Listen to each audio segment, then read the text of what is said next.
Shot clock at 6. Davis. Oakley rejected by Grant. Myers for Pippen. Oh, a faithful Scottie Pippen in the face of Patrick Ewing, who did not appreciate it.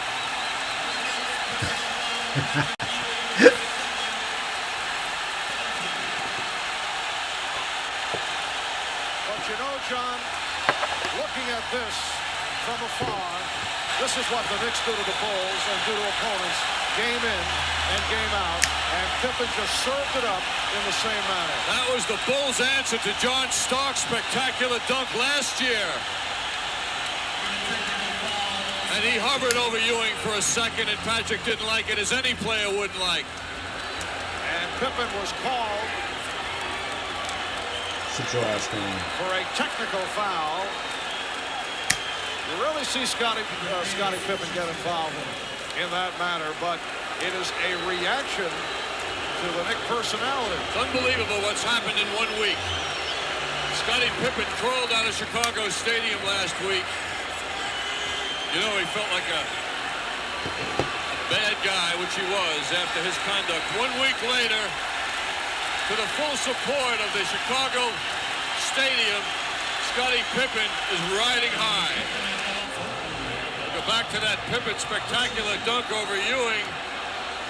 Patrick fell down. Looks like Pippen added a little bit, and he enjoyed it for a moment.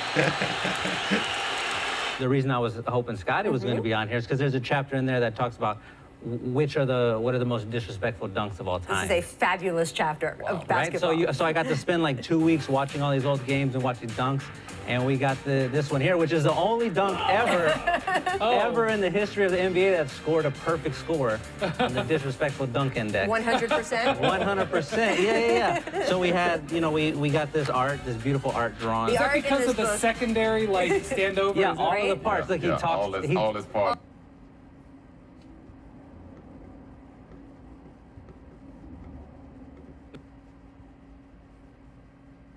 Nothing stranger ever came out of the story of this poor Scotch boy who came to America and step by step, through many trials and triumphs, became the great steelmaster, built up a colossal industry, amassed an enormous fortune, and then deliberately and systematically gave away the whole of it for the enlightenment and betterment of mankind.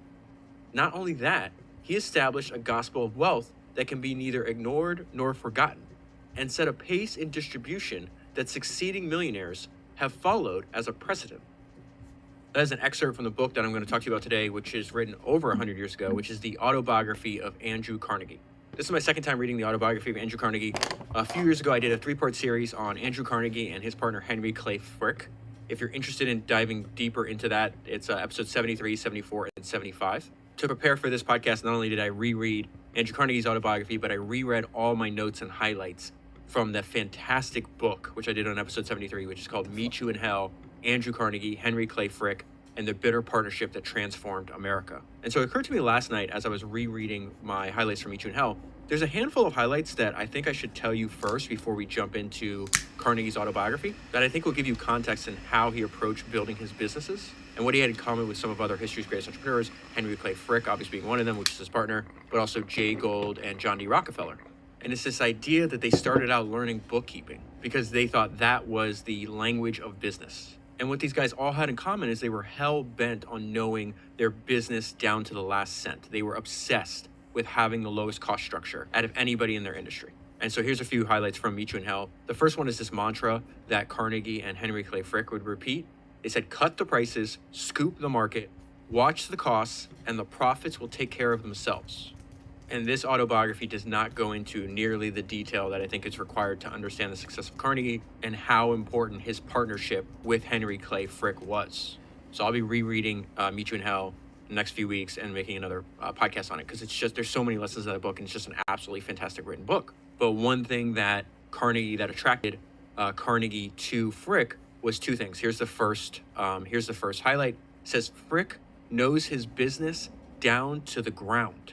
And then the second is the fact that Carnegie believed in some form of social Darwinism. And that if you were born in abject poverty like he was, like Henry Clay Frick was, and you were able to figure out a way to rise to the top and to build wealth, that was a signal for some kind of form of intelligence. And so said, Frick's rise from humble beginnings was obviously intriguing to him, meaning to Carnegie. It signaled to Carnegie that Frick was another of the fellow, quote, fittest.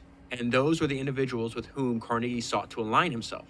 And then two more highlights about this I can't repeat it enough. It is so important to understand. I think this is the one common advantage, whether it's Sam Walton, John D. Rockefeller, Carnegie, Frick, Henry Ford, the managers of all the Berkshire businesses, they are obsessed with keeping their costs low. Here's the first highlight. Carnegie would repeat the mantra time and time again. Profits and prices were cyclical, subject to any number of transient forces on the marketplace. Costs, however, would be strictly controlled, and in Carnegie's view, any savings achieved in the cost of goods were permanent. Second highlight. On this issue, the two men were of one mind. Frick had made his way in Coke, that is the business that Frick monopolized and that Carnegie winds up buying and folding into his steel empire.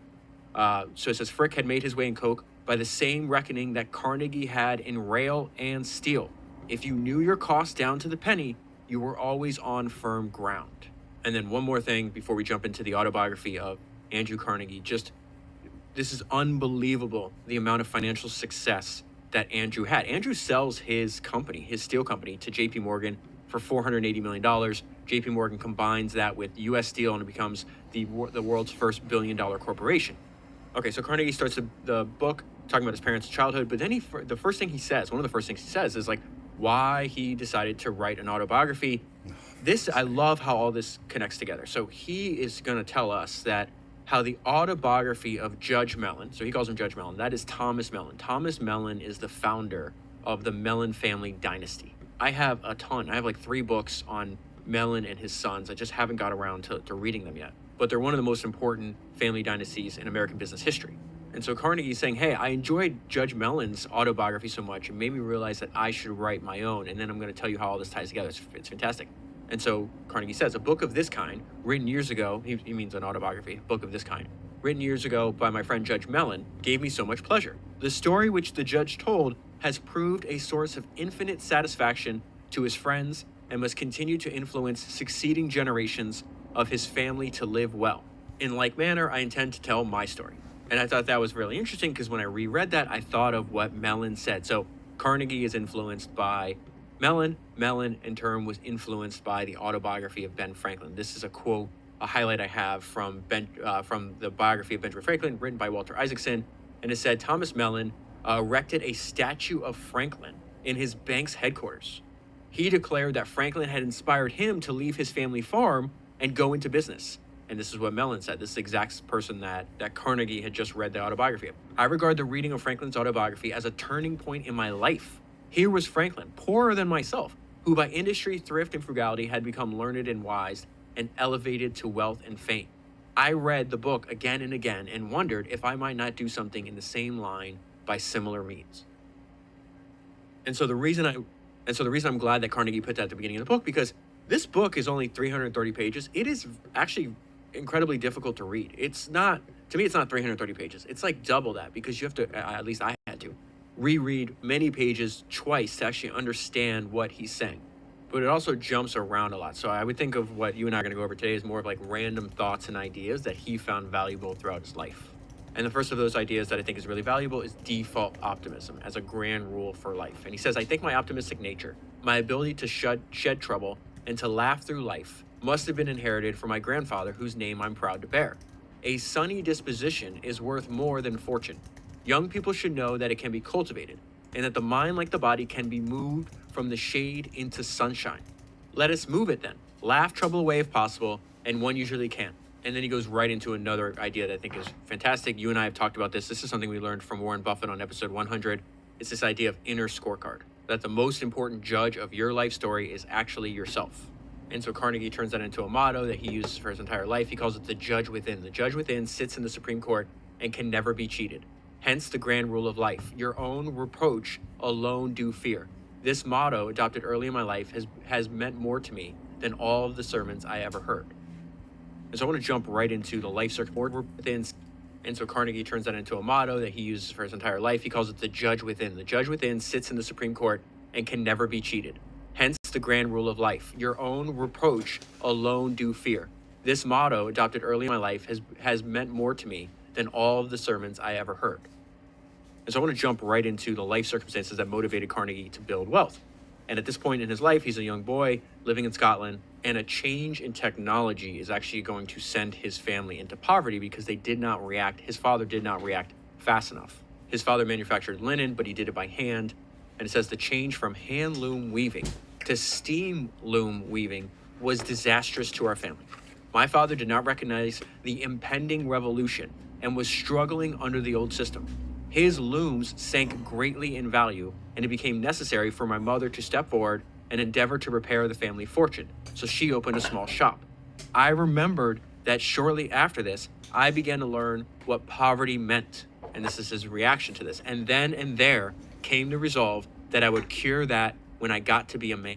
This is an unbelievably important story to understand Andrew Carnegie and his approach to building his business. He was the opposite of his father. His father was run over by technological revolutions. Andrew Carnegie built his wealth as a result of responding to and being ahead of technological revolutions. This reminded me of, all the way back on Founders number 242, I read the fantastic biography of Francis Ford Coppola. And there's a fantastic line in that book that I think describes something that repeats throughout human history. And it says, you can always understand the son by the story of his father.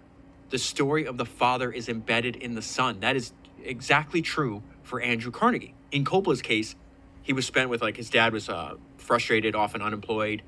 He hated anybody who was successful. And Francis took his own father's failing and directed it into this insane work ethic and drive to be successful.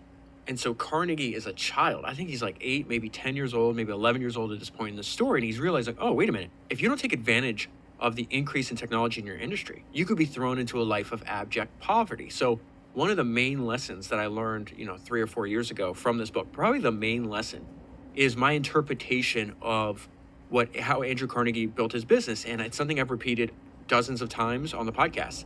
And it says, invest in technology, the savings compound. It gives you an advantage over slower moving competitors and can be the difference between a profit and loss. We are very far away from, there's a bunch of businesses that Carnegie is going to be engaged in before he finds the steel business, which is where he made all of his wealth, right? He's a rich man before he in relative terms, a rich person before he starts working in steel, and then he becomes one of the richest people in the world, right?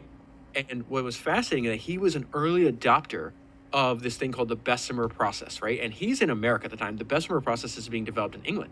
And the Bessemer process was a new way of actually refining steel from molten pig iron, right? So it was a process that made production of steel cheap, efficient, and resulted in the mass production of steel on a scale that had never been seen before. Think about what we learned with Henry Ford. His slow invention of the mass production of cars resulted in the production of the Model T on a level that human history had never seen before, right? Carnegie was able to produce steel on a scale that was never seen before. And so remember these points for later. We'll get into it. We're still in his early life. I just thought it was really interesting how this all fits together.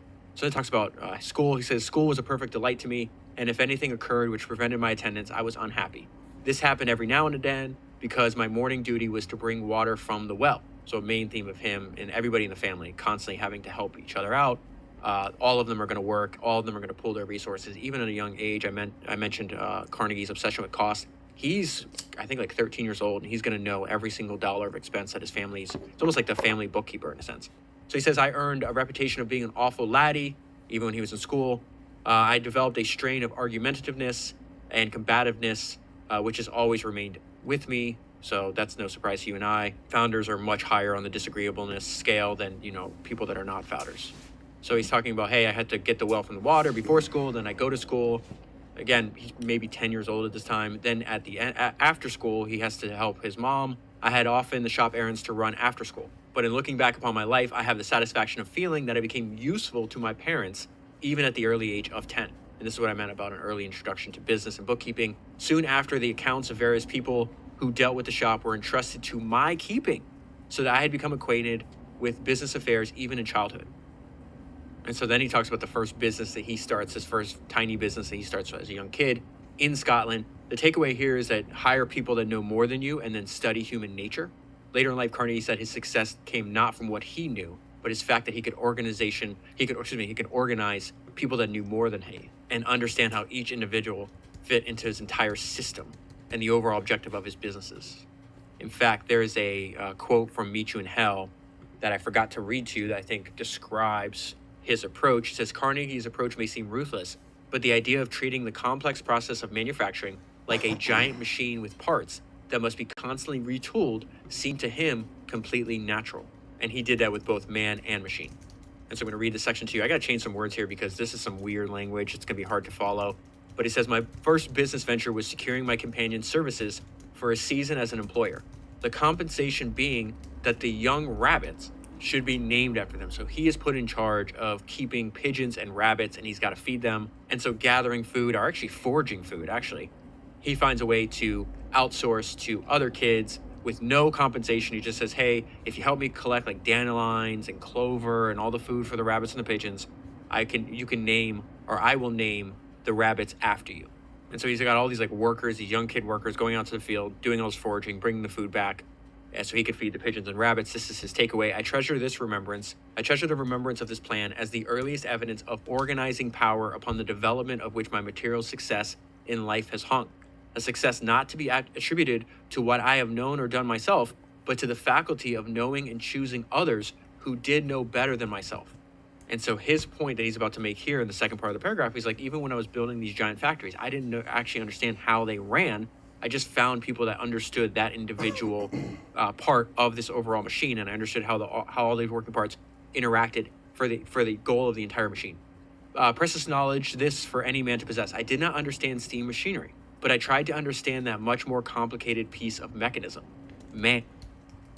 So then he talks about this is the very end of his dad's business. They have to sell all the looms and the furniture by auction. The problem is these are meager assets. They're outdated technology. He says the proceeds of the sale were most disappointing. The looms brought hardly anything, and the result was that 20 pounds more were needed to enable the family to pay passage for America. So they are flat broke. They have to even borrow money for the passage, the transportation on ship, to actually get to America, where they feel there's a better opportunity waiting for the family. And this is the state of his family. My father was then 43, my mother 33, I was 13, and my brother was 5. And he says once he got on the boat, I had left school forever. So not even a high school education. I would just ask you to put yourself in his father's shoes for a minute and how devastating this would have to be. Picture yourself 43 years old, you're married, you have 2 small children to support, you have to leave the only country you've ever known, and you don't have a dollar to your name. I think that fear of failure, the fear of being in that position is unbelievably motivating. And so he talks about how terrifying this part of his life was. He's like, I need to be able to help out. The great question now was, what could be found for me to do? I wanted to get to work so that I might help the family to start in our new land. The prospect of want had become to me a frightful nightmare. And so he says, my thoughts of this period centered in the determination that we should make and save enough money to produce $300 a year, $25 a month, which I figured was the sum required to keep the family without being dependent upon others. So Andrew and his dad get jobs at the cotton factory. Again, Andrew's 13 years old. He says, in this factory, my dad also obtained for me a position as a bobbin boy. So there's like young boys that are like running errands for the people working in. Sometimes you have to fix machinery. It's like kind of like a helper kind of person. And my first work was done there at $1.20 per week. So he's getting paid $1.20 a week. What does he have to do for that? And again, he's so happy at the opportunity to be able to do this because he's contributing almost $5 to that goal of, hey, let's just make $25 a month and we won't be, in poverty anymore. It was a hard life. We had to rise before breakfast in the darkness, reach the factory before it was daylight, and work until after dark. So he's working from sunrise to sunset for $1.20 a week, and he is ecstatic. This job gave me the feeling that I was doing something for my world, which is our family. I have made millions since, but none of those millions gave me such happiness as my first week's earnings. I was now a helper of the family, a breadwinner, and no longer a total charge upon my parent. And we see his relentless default optimism here, even when he's making $1.20 a week, having to work, from sunrise to sunset. My hopes were high, and I looked every day for some change to take place. What the change was to be, I didn't know, but I felt certain if I kept on, it would happen. And when Carnegie was a young boy, one of his heroes was the Scottish hero William Wallace. And so at this point, he's like, oh, I'll just ask myself, what would William Wallace do? And he says, at that point in my life, I was not beyond asking myself what Wallace would have done and what a Scotsman ought to do. One thing I was for sure, he ought never to give up. And so the note I left myself when I read this the first time was manic levels of optimism. This is another theme in Andrew Carnegie's life. I think a main lesson of his life story is do the best you possibly can with the job that's right in front of you. If you do the best possible as you can with the opportunity that's right in front of you, it's going to unlock opportunities you can't possibly foresee. He's constantly taking like an entry-level job, doing a really good job, then getting promoted, then he gets promoted again and again. And so this happens at the factory, and it says, it now became my duty to bathe the newly made spools in vats of oil. I never succeeded in overcoming the nausea produced by the smell of oil. But if I had to lose breakfast or dinner, I had all the better appetite for supper, and the allotted work was done. So I know that's funny writing, but think about what he's saying there. The smell of oil made me sick and it made me vomit. Oh well, I'll have more room in my stomach for dinner. So eventually he's going to move from the factory into the office. This is what I meant about being skilled in bookkeeping. His supervisor is named Mr. Hay. Mr. Hay kept his books in single entry, and I was able to handle them for him. But hearing that all the great firms kept their books in double, well, we kept hearing that all the great firms kept their books in double entry.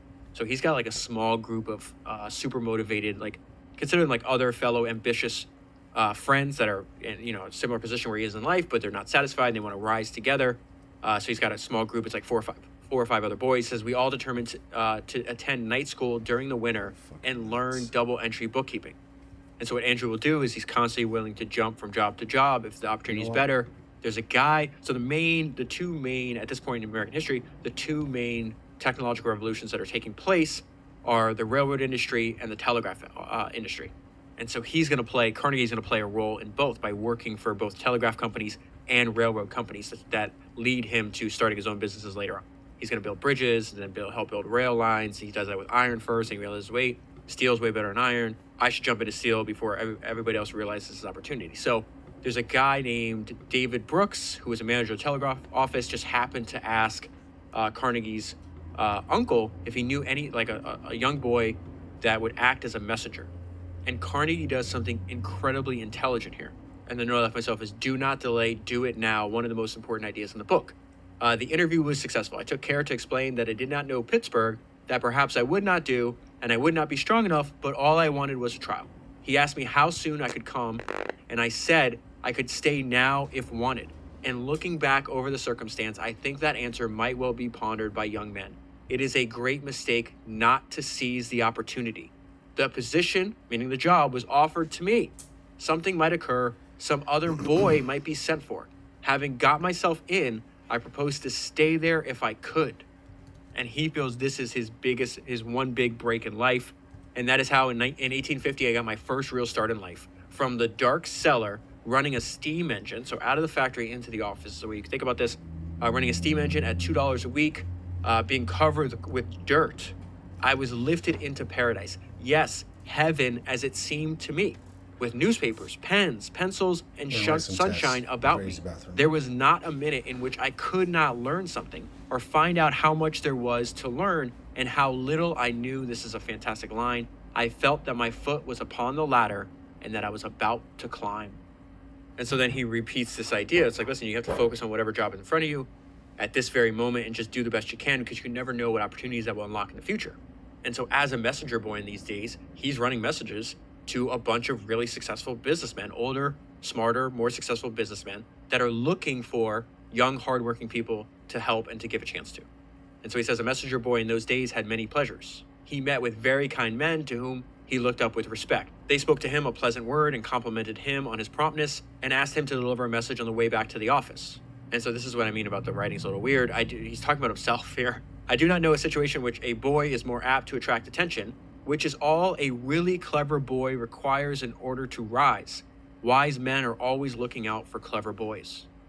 And so just like every other job he has at this point, he's working incredibly long hours, but he's really still thankful and optimistic. One of the greatest philanthropic gifts that Andrew Carnegie gave to the world is the fact that he built all these libraries. He was obsessed with building libraries. Now, why? Because he benefited greatly from the kindness of an older person that had a personal library. Andrew did not have extra money for books, didn't have time to go to school, And so a library served as a form of self-education for a driven young person obsessed with trying to build wealth and be successful in life. That was true in his day in the 1850s. It's still true to now. Now it's just way easier for us to obtain this information. With all their pleasures, the messenger boys were hard worked. Every other evening, they were required to be on duty until the office closed. On these nights, it was seldom that I reached home before 11 o'clock. This did not leave much time for self-improvement, nor did the wants of the family leave any money for books. There came, however, like a blessing from above, a means by which the treasures of literature were unfolded to me. So this guy named Colonel James Anderson, and he says, I bless his name as I write this, announced that he would open his library of 400 volumes to books so that any young man could take out each Saturday afternoon a book which could be exchanged for another on the succeeding Saturday. Now, this is incredible. Like, this is some of the nice... This book is not well written, in my opinion, but this language is fantastic. This is the miracle on reading, right? In this way, so the fact that he now had free access, he could read a book a week for free. He could pick one out of 400 volumes, right? In this way, the windows were open in the walls of my dungeon through which the light of knowledge streamed in. Every day's toil and even the long hours of night service were lightened by the book which I carried about with me and read in the intervals that could be snatched from duty. And the future was made bright by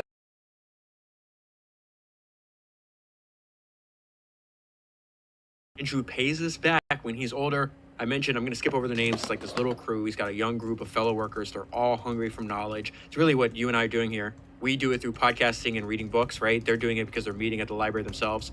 But it's the exact same idea behind it. I'm going to skip the names. So it says, all these members of our circle share with me the invaluable privilege of the use of Colonel Anderson's library. Books, which it would have been impossible for me to obtain elsewhere, were, by his wise generosity, placed within my reach. And to him, I owe a taste for literature, which I would not exchange for all the millions that were ever amassed by man. Life would be quite intolerable without it. And I'm going to interrupt this paragraph because this is a really interesting idea. Spending time working, reading, and on self-improvement, it keeps you away from crappy people. He calls it low fellowship, like, low quality people, and bad habits. Remember, this is all reinforced because he's got a group of other people that they're not out there doing what a lot of young boys at his age are doing. They're not getting drunk. They're not committing crimes. They're trying to build successful careers and a base of knowledge that'll serve that goal of building a successful career. It's absolutely fantastic. I love this part. The next part actually made me tear up. I'll get there in 1 second. Life would be quite intolerable without it. Nothing contributed so much to keep my companions and myself clear of low fellowship and bad habits as the generosity of the good colonel. Later, when fortune smiled upon me, one of my first duties was the erection of a monument to my benefactor. Think about that. He made a statue. It was so important to me. It's how we started the podcast. It's like, books are magic. The impact they can have on your life. Like, I get goosebumps thinking about it. You have Thomas Mellon saying, hey, your book, Ben Franklin, was so important to me that later in life, when I'm a rich man because you motivated me to build wealth, to take risks, right? I'm going to put a statue of you in my bank. You have Carnegie doing the same thing. It's like, do you understand what you did for my life, Colonel James Anderson? I had no idea how little I knew. You opened up the world of collective knowledge for me for free. And it made such a difference in my life that I put a statue now in front of a hall and library in Diamond Square. And then on that statue, Carnegie writes the following inscription. This has made me tear up. To Colonel James Anderson, founder of free libraries in Western Pennsylvania. He opened his library to working boys and upon Saturday afternoons acted as librarian, thus dedicating not only his books but himself to the noble work. This monument is erected in grateful remembrance by Andrew Carnegie, one of those, quote, working boys to whom were thus opened the precious treasures of knowledge and imagination through which youth may ascend. This is where Andrew decides, I'm going to spend a large chunk of my wealth building free public libraries. The treasures of the world which books contain were open to me at the right moment. The fundamental advantage of a library is that it gives nothing for nothing. Youths must acquire knowledge themselves. There is no escape from this. And if you think about how even crazy, like how difficult it was to get a book in his age, right? The book I'm reading now, you can read for free. It is freely available online. You could buy the Kindle version and read it on your phone for 99 cents. But I like the part. The book is going to make you work for it. It is not an easy to read book, but there's a lot of ideas that'll be helpful in your career It's should you have the drive to want to do so, right? Because he's saying the same thing. The fundamental advantage of a library is that it gives nothing for nothing. Youths must acquire knowledge themselves. There is no escape from this. And I've told you about this before. I think you combine this idea, right? That a library will give you nothing for nothing. You have to actually pick it up. You have to actually do the work. You have to actually read the words. You have to think about what they're meaning. You have to take notes. You have to review this. You have to do all these things, right? Makes me think of, I combine that idea to what I consider is the best talk on YouTube for founders. It's called, I've told you this a million times, Running Down a Dream by Bill Gurley. I will leave a link in the show notes. If you haven't seen it, you can just type it in YouTube. It is a crime that video has less than 100,000 views. But by watching that video, you'll see the great lengths that so many people go to actually chase their dreams and make their dreams a reality. Every single person covered in that video knows the fundamental advantage in using a library or any kind of learning, right? And a lot of them were readers. The fundamental advantage of a library, but you also be a professional, like doing research on your own, doesn't have to just be books, but it's like, it gives you nothing for nothing. You have to acquire the knowledge yourselves. And the reason I recommend that talk so much and to watch it over and over again, and so many people have reached out to me and sent me messages about being influenced by that talk, is because it holds you to such a high standard. It says in that, it's like, you don't have to be the smartest, most brilliant person. I will never be like genius level intellect like an Ed Thorpe or Henry Singleton or a Da Vinci. But I can just go about and collect more information and constantly expose myself. That's what Bill's main message. It's like, man, you have no excuses. The information is free on the internet. You just have to go out and collect it. And implied in that is like, most people won't even do that step. So when I read about like this young kid who's distraught, had left his family home, his father's in abject, poverty, his mom's having to work, night and day, his son or his brother's 5, so he's going to start working soon too. And it's just like, you see, it's like he was so hungry.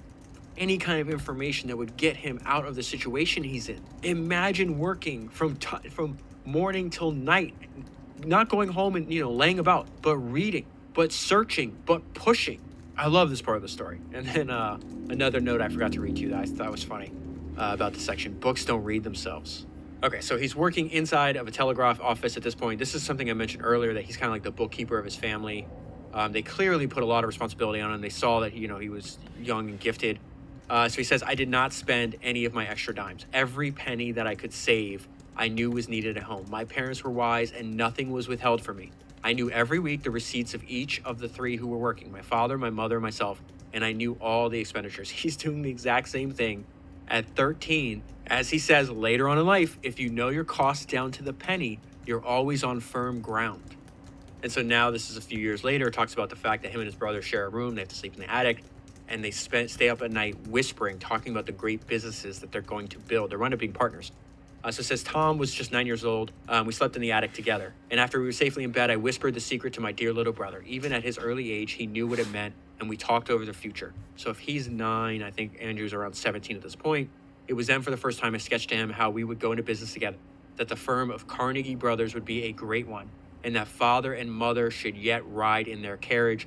He goes into more detail about why he used the word riding the carriage. He didn't understand how, like, the different levels of wealth. He thought, like, the highest level of wealth that he had, personally seen at this point was people that were able to ride in a carriage. So he's like, okay, we're going to work hard and we're going to give father and mother. So we're going to make so much money that they can ride in a carriage. And so there's just this like slow linear progression in the amount of money that he starts, working at 13. Now he's 17. He's now getting a raise. He gets a raise, a $2.25 month a raise. Remember, he's like, we just got to make $25 a month. He's now making $13.50. So he's halfway there by himself. And the reason this is etched in his life, even many, many years later, he's writing this book maybe 50 years later, whatever the case is, it's because how proud his parents were. I produced the extra $2.25. The surprise was great, and it took some moments for them to grasp the situation, but it soon dawned upon them. Then father's glance of loving pride and mother's blazing eyes, soon wet with tears, told their feeling. It was their boy's first triumph, meaning himself, and proof positive that he was worthy of promotion. No subsequent success or recognition of any kind ever thrilled me as much as this did. And then we're going to see a demonstration of a lifelong trait that Andrew had. It was especially pronounced when he was a young man on the rise. It's one of my favorite quotes of Charlie Munger, talks about the importance of being a learning machine. I've said multiple times on the podcast, it pops out. It's like learning machines who refuse to quit are incredibly hard to beat. Charlie Munger says, I constantly see people who rise in life who are not the smartest, sometimes not even the most diligent, but they are learning machines. They go to bed every night a little wiser than they were when they got up, and boy, does that help, particularly when you have a long run ahead of you. That perfectly describes where we are in Andrew Carnegie's life. He's still a teenager. Having to sweep out the operating room in the morning, the boys had an opportunity of practicing upon the telegraph instruments before the operators arrived. It's like being able to learn how to program on one of the first computers. Like, that's the way you could think about this. This was a new chance. I soon began to play with the key and to talk with the boys who were at the other stations who had like purposes to my own. Whenever one learns to do anything, he has never to wait long for an opportunity of putting his knowledge to use. This is important because he's going to meet this guy named Thomas Scott, who works for the Pennsylvania Railroad, who's going to be like a mentor to him. This eventually leads, so this new skill that he's learning puts him to working with Thomas Scott and the Pennsylvania Railroad, which eventually leads him to decide to manufacture of steel will be his main focus. There's no way he could have predicted that opportunity as a 17-year-old saying, hey, I should learn this new machine. These telegraph lines are being put in every city. I see them constantly. Maybe I should actually use my time. And why does he say you never have to wait long to learn a skill? Because a year later, he begins as a telegraph operator. It's like getting a job at Google in 2004. Why is that? Because now it doubles his salary. I began as a telegraph operator at the tremendous salary of $25 per month, which I thought was a fortune. 5 years ago, he's making $1.20 a week, and he's in a factory as a bobbin boy. And maybe later on, he's working making $2, and he's putting all these spools and vats of oil, throwing up, and like, okay, that's cool. I'm going to have more room for dinner. And here's the punchline. Knowledge is sure to prove useful in one way or another. It always tells. And so I'd mentioned the fact that him, in his spare time, learning the skill, gets an increase in salary. Then Thomas Scott actually asks, this is before he works for Thomas Scott. Thomas Scott plays a huge role in his life. Later on, Andrew Carnegie he says that Thomas Scott was a genius. And so Carnegie is friends with one of Scott's assistants, and it says, I was surprised one day by one of his assistants to whom I was acquainted, telling me that Mr. Scott had asked him whether he thought that I could be obtained as his clerk and telegraph operator. And his friend told Thomas Scott, he's like, no, I don't think he's interested. And then Carnegie says, but when I heard this, I said at once, not so fast. He can have me. I want to get out of a mere office life. Please go and tell him so. Now, this is crazy. The result was that I was hired in 1853 at a salary of $35 a month as Mr. Scott's clerk and operator. This is literally a life-changing job because he's now at the center. Remember, he's at the center of two rapidly growing industries. We're still right before the Civil War, okay? So he's at the center of two rapidly growing industries, which is railroads and telegraphs. And it says it was not long after this that the railroad company constructed its own telegraph line. We had to supply with operators. Most of these operators were taught in our offices. The telegraph business continued to increase with startling rapidity. We could scarcely provide facilities fast enough, so I think they make it up. I don't remember if it was in this book or the book I read on Jay Gould, but they make the difference in the increase in technology. It's like, okay, the difference of getting your messages in a week as opposed to getting them in an hour. And so he goes back to this idea that wise, successful older people are always looking to help younger people with drive. Andrew does not have a lot of money right now, but he has a desire to learn and he's willing to work really hard. And so Andrew gives this advice for future generations. The battle of life is already half won by the young man who is brought personally in contact with high officials. And the great aim of every boy should be to do something beyond the sphere of his duties, meaning going the extra step, something which attracts the attention of those over him. There's stories in this book where there's like 3 or 4, maybe 5 other similar aged people working in the same in the office as him, and he distinguishes himself. He rises faster than they do because he just does more than they're willing to do. And so now, many pages later, but this is something he repeats over and over again, he's like, listen, I had so much help when I was a young person. If you get yourself in that position, please help other people progress in their careers when you have the opportunity to do so. He says, I'm a firm believer in the doctrine that people deserving necessary assistance at critical periods in their career usually receive it. There are many splendid natures in the world, men and women who are not only willing but anxious to stretch forth a helping hand to those they know to be worthy. You have to work for it, right? It does not come for free. As a rule, those who show willingness to help themselves need not fear about obtaining the help of others. So up until this point, every dollar that he's ever made has come through like his own physical toil. And Mr. Scott is clearly in a mentoring relationship with him, teaches him about investing. Carnegie doesn't know what the hell that is. And so this is way before there's like insider trading rules. But Mr. Scott says, hey, do you have $500? If you have $500, you should really make this investment. It'll be worth it. Mr. Scott asked me if I had $500. If so, he said he wished to make an investment for me, 500 cents. was much nearer my capital. I certainly had not $50 saved for investment, but I was not going to miss the chance of becoming financially connected with my leader and great man. So I said boldly that I thought I could manage that sum. What's crazy is how much faith his mom had in Andrew. She's willing to mortgage the family home. They mortgaged the family home to get $500 to make this investment.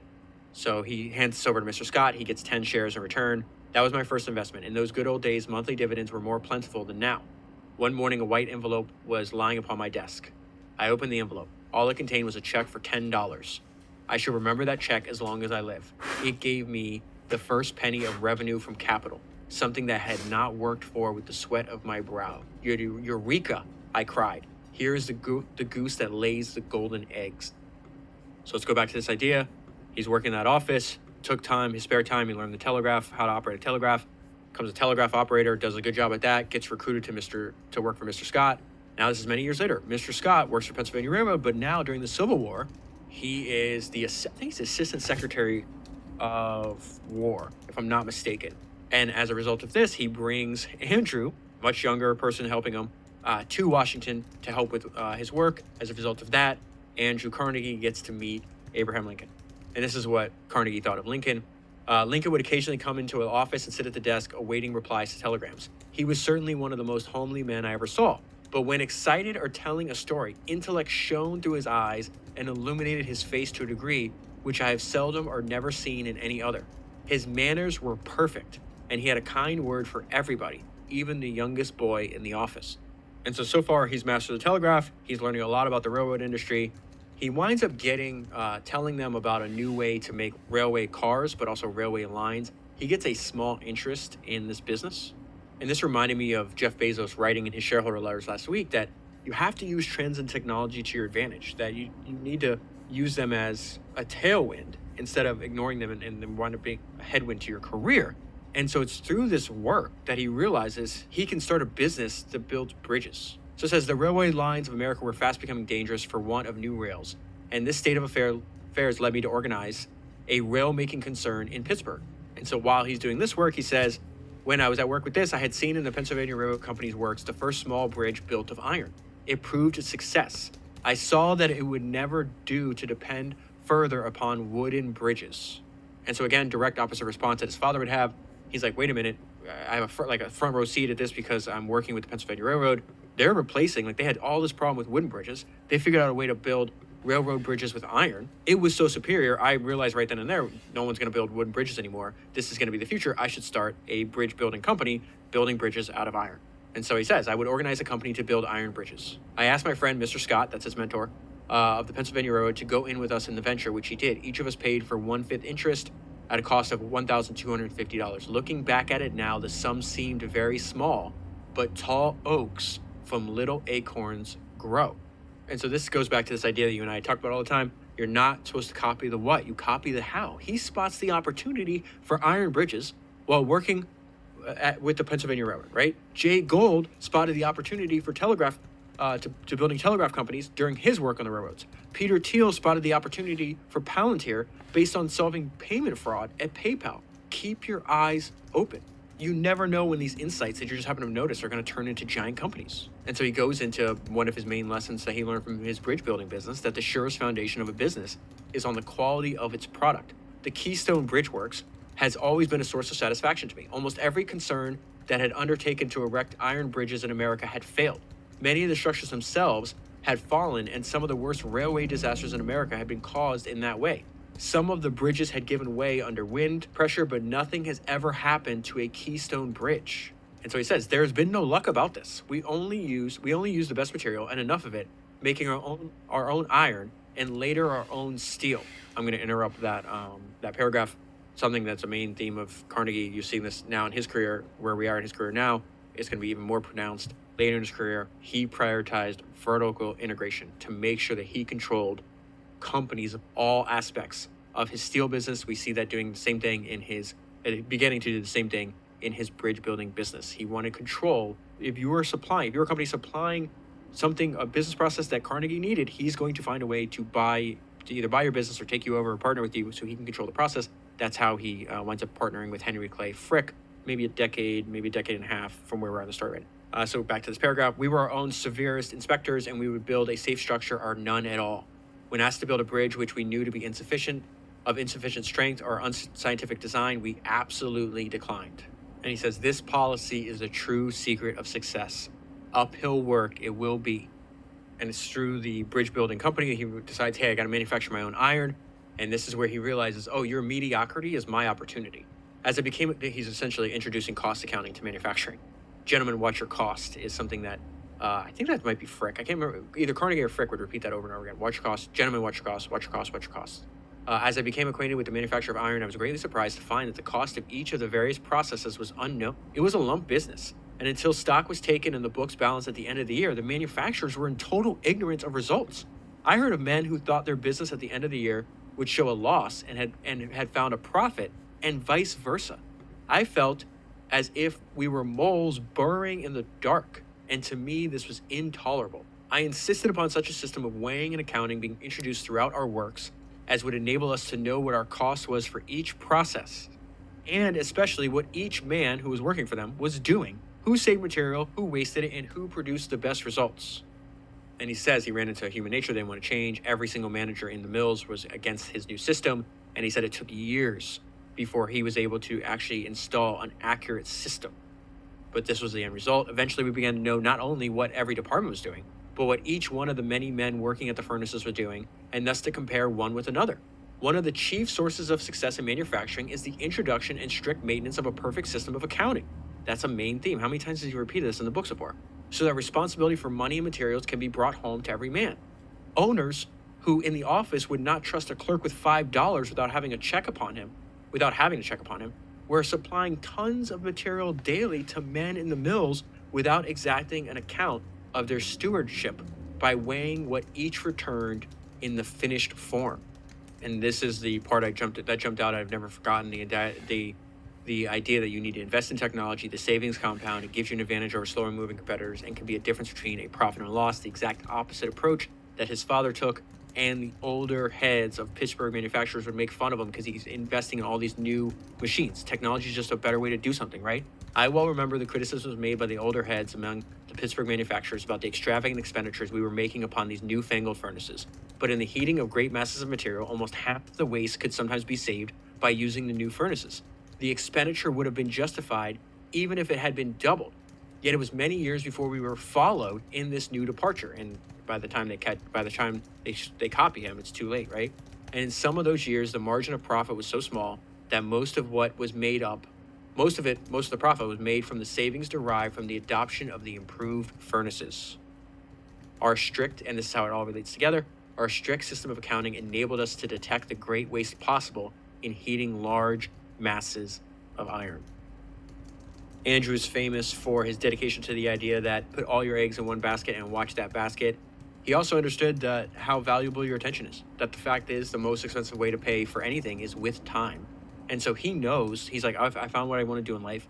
And so I'm only going to focus on that. And so he took this to the extreme where he's like, I'm even going to sell off any stocks I have of outside of my business because I don't want any of my mental processing power directed at anything other than my steel company, which this wound up being a genius level move, most people just do the exact opposite, especially in today's modern age. They're completely distracted where all your attention should go into your business. They included some stocks and securities that were quoted on the New York Stock Exchange. And I found that when I opened my paper in the morning, I was tempted to look first at the quotations of the stock market. When you wake up in the morning, what Andrew's telling us, you should be focused on your business and improving that, not on your investments. As I determined to sell my interest in every outside business and concentrate my attention upon my manufacturing, I further resolved not to even own any stocks. And he's saying this was such a good idea for me, for my career. Most people don't do it, and this is why he feels it's a good idea. Such a course should be commended itself to every man in the manufacturing business and to all professional men. For the manufacturing man especially, his mind must be kept calm and free if he's to decide wisely the problems which are continually coming before him. This is something that Jeff Bezos talked about last week. Nothing tells in the long run like good judgment. And no sound judgment can remain with the man whose mind is disturbed by the mercurial changes of the stock market. His mind is upon the stocks and not upon the points that require calm thought. And so he picks up the same idea later on, quotes that quote I just said. He said, I had become interested in, building railroads in the western states. That seemed like a giant opportunity, but he realized the greatest opportunity, first of all, he can't do multiple things, right? So he's like, the greatest opportunities in steel, I got to get out of everything. And so he says, I gradually drew from all such enterprises and made up my mind to put all of one's eggs in one basket. I determined that the proper policy was to put all good eggs in one basket and watch that basket. I believe that the true road of preeminent success in any line is to make yourself master in that line. I have no faith in the policy of scattering one's resources, and in my experience, I have rarely, if ever, met a man who achieved preeminence in money-making who was interested in many concerns. So he's saying the wealth is built from one great business. The men who have succeeded are men who have chosen one line and stuck to it. It is surprising how few men appreciate the enormous dividends derivable from investment in their own business. And yet most businessmen whom I have known invest in bank shares and faraway enterprises, while the true gold mine lies right in their own factories. My advice to young men would be not only to concentrate their whole time and attention on the one business in life in which they engage, but to put every dollar of their capital into it. As for myself, my decision was taken early. I would concentrate upon the manufacture of iron and steel and be a master in that. So the method they're using to produce steel is relatively new technology. There's way more unknowns than there are known knowns. And so they have the idea, Carnegie and his partners have the idea, it's like, hey, what if we hire somebody, not just manufacturers, but actually chemists? Because Carnegie suspected there was still a ton of waste in the process. And he made this decision, and all his competitors actually thought he was just being extravagant, like he was just a ridiculous expenditure. And Carnegie had a secret for a while, because he was the only one doing this, that chemists actually make the difference between waste and profit. He says, what fools we had been. But then there was this consolation. We were not as great as fools as our competitors. It was years after we had taken chemistry to guide us that it was said by the proprietors of some other furnaces that they could not afford to employ a chemist. Had they known the truth, they would have known that they could not afford to be without one. Looking back, it seems pardonable to record, we were the first to employ a chemist at blast furnaces, something our competitors pronounced extravagant. And so he says the Lucy furnace became the most profitable branch of our business because we had almost the entire monopoly of scientific management. And as a result of being profitable, where your competitors are losing, you can actually expand faster. Having discovered the secret, it was not long before we decided to erect an additional furnace. And so he makes the point from the very beginning, repeated throughout the book, you should really embrace technology. You should be jumping to what you feel is the superior method, not waiting for competitors to say it's the superior method, but using your own judgment. Talks about the idea. It's like, hey, everybody's using iron. We used iron in our bridge works, but it was very clear that steel was superior. And it says King Iron was about to be deposed by the new King Steel. And it's because of the work that they were doing on bridges that they said this rapid substitution of steel for iron became very obvious to them. A few pages later, it says steel had ascended the throne and was driving away all other inferior material. So he gets in early, vertically integrates, watches cost more than anybody else, and continually reinvests in technology. And the result is our profits had reached $40 million per year. And the prospect of increased earnings before us was amazing. Our successors, when he sold to the United States Steel Corporation soon after, our purchase netted $60 million in 1 year. There's a great story if you've ever read The House of Morgan, the biography of the Morgan family dynasty. I covered it all the way back on Founders number 139. But there's a hilarious story in that book where after Morgan pays $480 million for Andrew's company, it says Andrew Carnegie celebrated too quickly. He later admitted to Morgan that he sold out too cheap by $100 million. Morgan replied, very likely, Andrew. And after that, he goes into philanthropy, he writes The Gospel of Wealth. And then most of the book is actually, I would just skip over most of the book because it has to do with politics. And then it's a weird autobiography because it just ends. He was supposed to continue writing and then he never did. So the end of the book, it says, he ends on a great line. It says, nothing is impossible to genius. Here, the manuscript ends abruptly. And so that is where I'll leave it. I'll leave a link below if you want to buy the book. You can read the full story. You can also get it for free online if you want to as well. But my personal recommendation, if you want to learn more about Andrew Carnegie, I think the narrative structure in the book, Meet You in Hell, Andrew Carnegie, Henry Clay Frick, and the Bitter Partnership to Change America is absolutely fantastic. You might find it interesting that the same author of Meet You in Hell is also the author of the biography of Henry Flagler that I read for episode 247. Both of those books are very fascinating.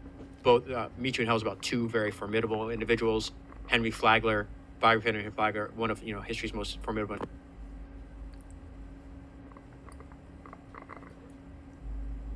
So I have a collection of these obscure Rockefeller biographies. Probably have like 10 of them. Many of them were published decades ago. But I just recently reread what I feel is the single best biography of Rockefeller. It's called John D., The Founding Fathers of the Rockefellers, written by David Freeman Hawke. And it was The 38 letters from J.D., Rockefeller to his son. The letters written by Rockefeller to his son, imparting his perspectives, ideology, and wisdom to his son. If you enjoy this content, don't forget to like, subscribe, and share. Your support means the world to us. Forward. There were times of the very low, there were times of the very high. But what goes up must come down. In compiling this book, a lot of the stories and letter written greatly resonated with me. As you read through the letters, empty your cup and read them with a set of clear perspective. For it allows me to be guided. I hope it is for you as well. To all my failures and rejection, only those who are determined and ready will win. My son, the privileged but powerless people are a waste, while the educated but unaffected people are a pile of worthless garbage. Find your own way, and God will help you. Love your father. Letter 2. Luck depends on planning. Everyone is a designer and architect of his own destiny. I do not live by God-given luck, but I do so by planning luck. When waiting for luck, you must know how to guide luck. To design luck is to design life. He who marches in rank and file has already earned my contempt. He has been given a large brain by mistake, since for him the spinal cord would suffice. January 20th, 1900. Dear John, some people are destined to be dazzling kings or great men because of their extraordinary talents. For example, Mr. McCormick, who has a head of luck and knows how to turn a harvester into a sickle for harvesting banknotes. In my eyes, old McCormick has always been an ambitious and commercially capable industrial giant.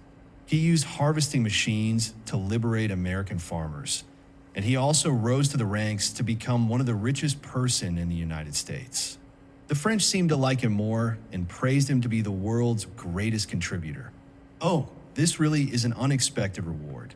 This business genius, who was once just an ordinary farm tool merchant, once had an esoteric saying which went, "Luck is the remnant of design."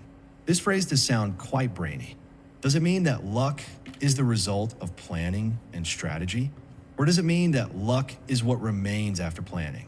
My experience tells me that these two meanings exist.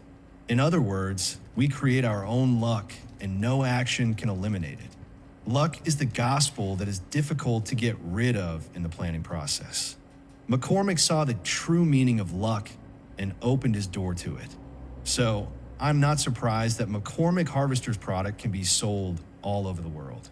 However, in this world of ours, it is difficult to find people who are good at planning luck like Mr. McCormick, and it is difficult to find people who do not believe and yet understands luck. In the eyes of ordinary people, luck is always innate.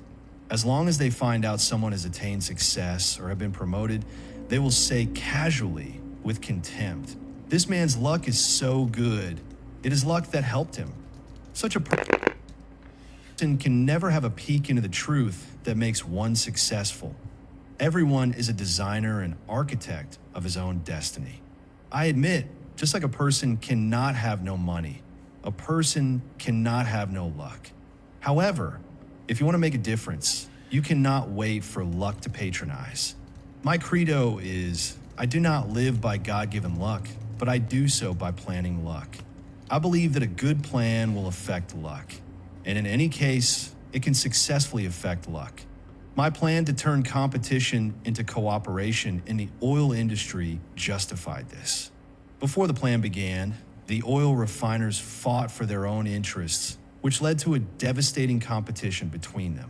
This kind of competition is certainly a boon for consumers, but falling oil prices are a disaster for oil refiners. At that time, the vast majority of refiners were a loss and were successively sliding into bankruptcy.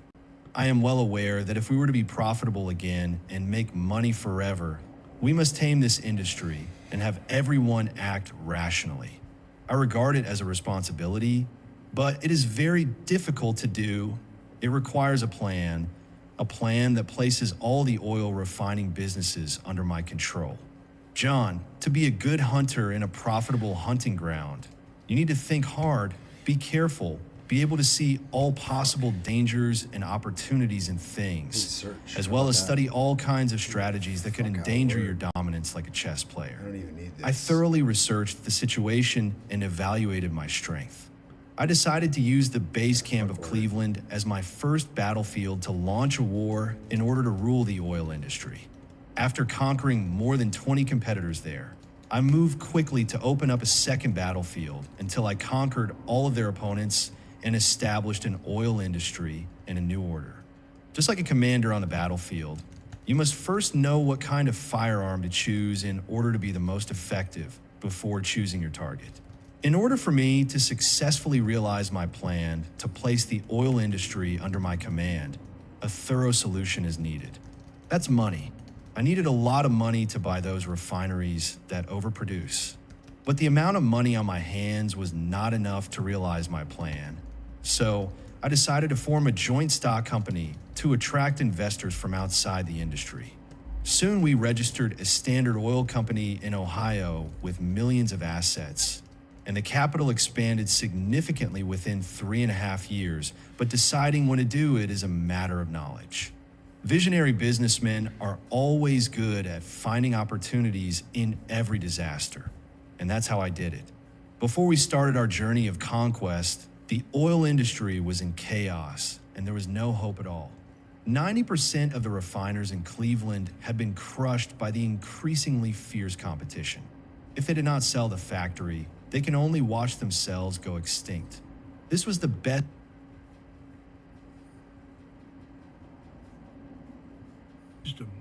One was Arthur Schopenhauer, the great pessimist of the 19th century, a man who looked upon the world with absolute suspicion and found safety only behind the locked doors of his own intellect. The other was Michel de Montaigne, the gentle humanist of the 16th century, who retreated to a tower not to escape the world, but to find it within himself. Long before the existentialists declared that hell is other people, Schopenhauer had already built a fortress against the vulgarity of the crowd. Long before the mindfulness movement told us to look inward, Montaigne had already mapped the geography of the human soul in his private library. These two men represent the twin pillars of the philosophy of solitude. Schopenhauer teaches us how to protect ourselves. He offers us a shield. He shows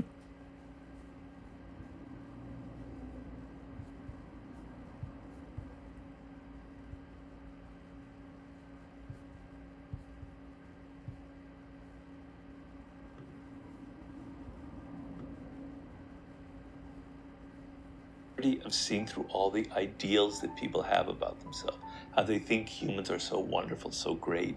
And he thought that no, humans are actually quite dastardly, and you have to be able to deal with it. You have to be a realist. So I love Schopenhauer's realism.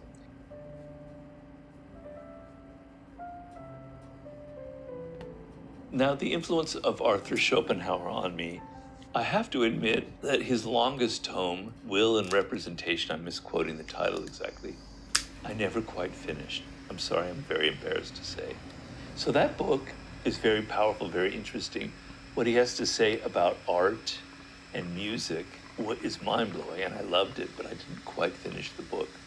But what I loved about Schopenhauer was his sharpness about human beings. He was like Machiavelli. You might even say he was a bit of a misanthrope, but he saw through all of the crap that people pretend to be. He wrote this amazing book. It's only about 50 pages long, and it's all about exposing the way people manipulate you in an argument. And he analyzed all the different ways that people do this in an argument, and it was brilliant. I've used it, and I've quoted it extensively. I did a piece some years ago about passive-aggressive forms of argument, basically based on what Schopenhauer wrote. He had this clarity of seeing through all the ideals that people have about themselves, how they think humans are so wonderful, so great. And he thought that no, humans are actually quite dastardly, and you have to be able to deal with it. You have to be a realist. So I love Schopenhauer's realism. He said, when you go into social life, You have to be carrying a sword because it's battle, it's warfare out there.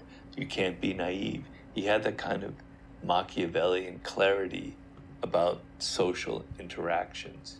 He could see through all of the pretensions that people had. He wasn't the happiest person that ever lived. You know, but a lot of great people, great thinkers, writers, poets, painters, people like Van Gogh or Nietzsche weren't necessarily the happiest person. He led a kind of lonely life, etc. He saw through so many things. He had that clarity of thinking through deeply into a problem, deeply into human nature, deeply into the social world. As you know, I'm somebody that has a kind of a realistic outlook on life. And I don't really like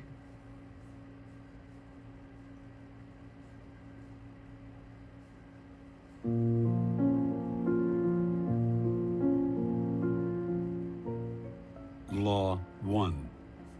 Never outshine the master. Always make those above you feel comfortably superior. In your desire to please and impress them, do not go too far in displaying your talents, or you might accomplish the opposite, inspire fear and insecurity. Make your masters appear more brilliant than they are, and you will attain the heights of power. Law 2.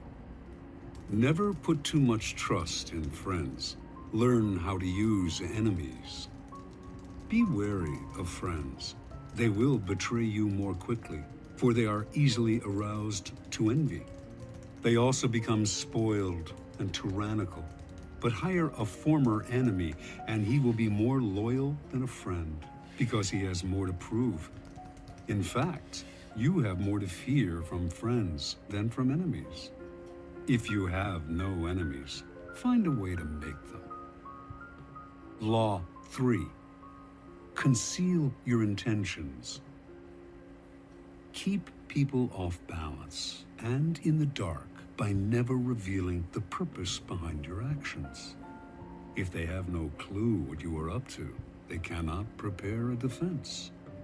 Guide them far enough down the wrong path, envelop them in enough smoke, and by the time they realize your intentions, it will be too late. Law 4. Always say less than necessary. When you are trying to impress people with words, the more you say, the more common you appear, and the less in control. Even if you're saying something banal, it will seem original if you make it vague, open-ended, and sphinx-like.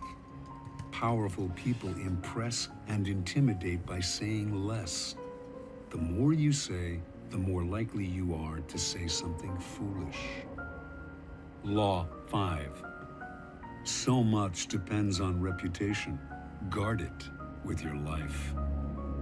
Reputation is the cornerstone of power. Through reputation alone, you can intimidate and win. Once it slips, however, you are vulnerable and will be attacked on all sides.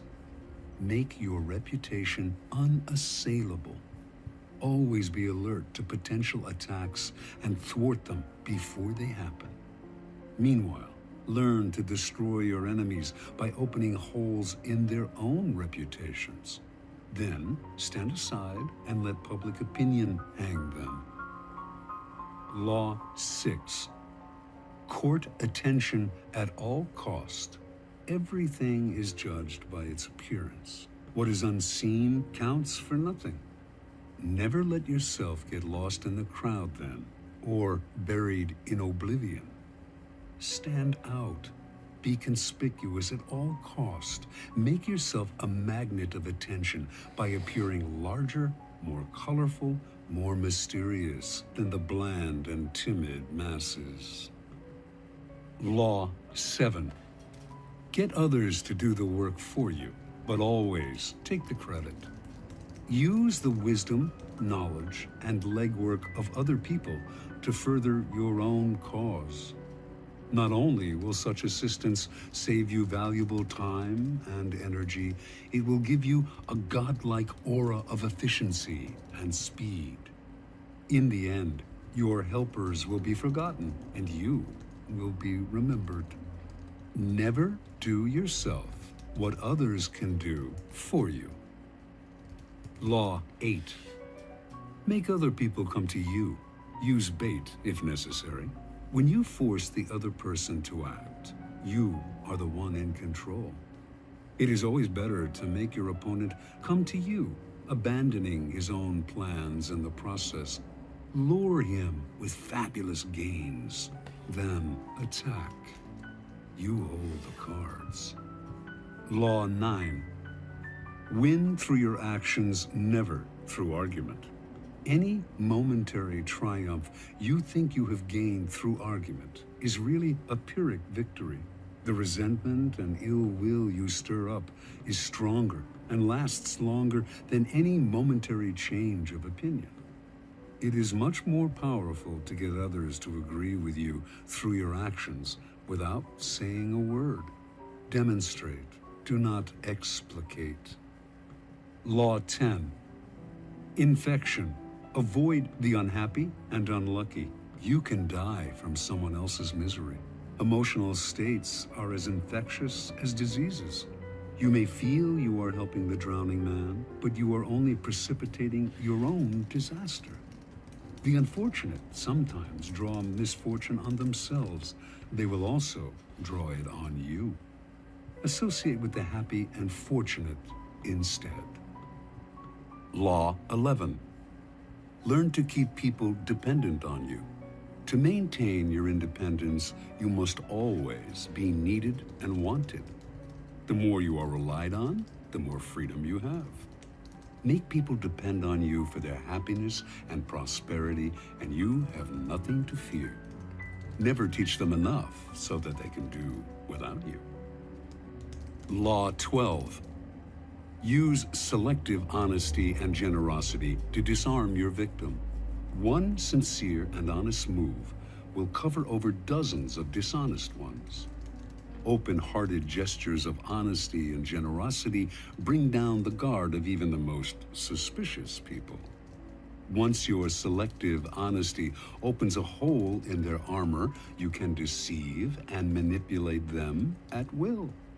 A timely gift, a Trojan horse, will serve the same purpose. Law 13. When asking for help, appeal to people's self-interest, never to their mercy or gratitude. If you need to turn to an ally for help, do not bother to remind him of your past assistance and good deeds. He will find a way to ignore you. Instead, uncover something in your request or in your alliance with him that will benefit him and emphasize it out of all proportion.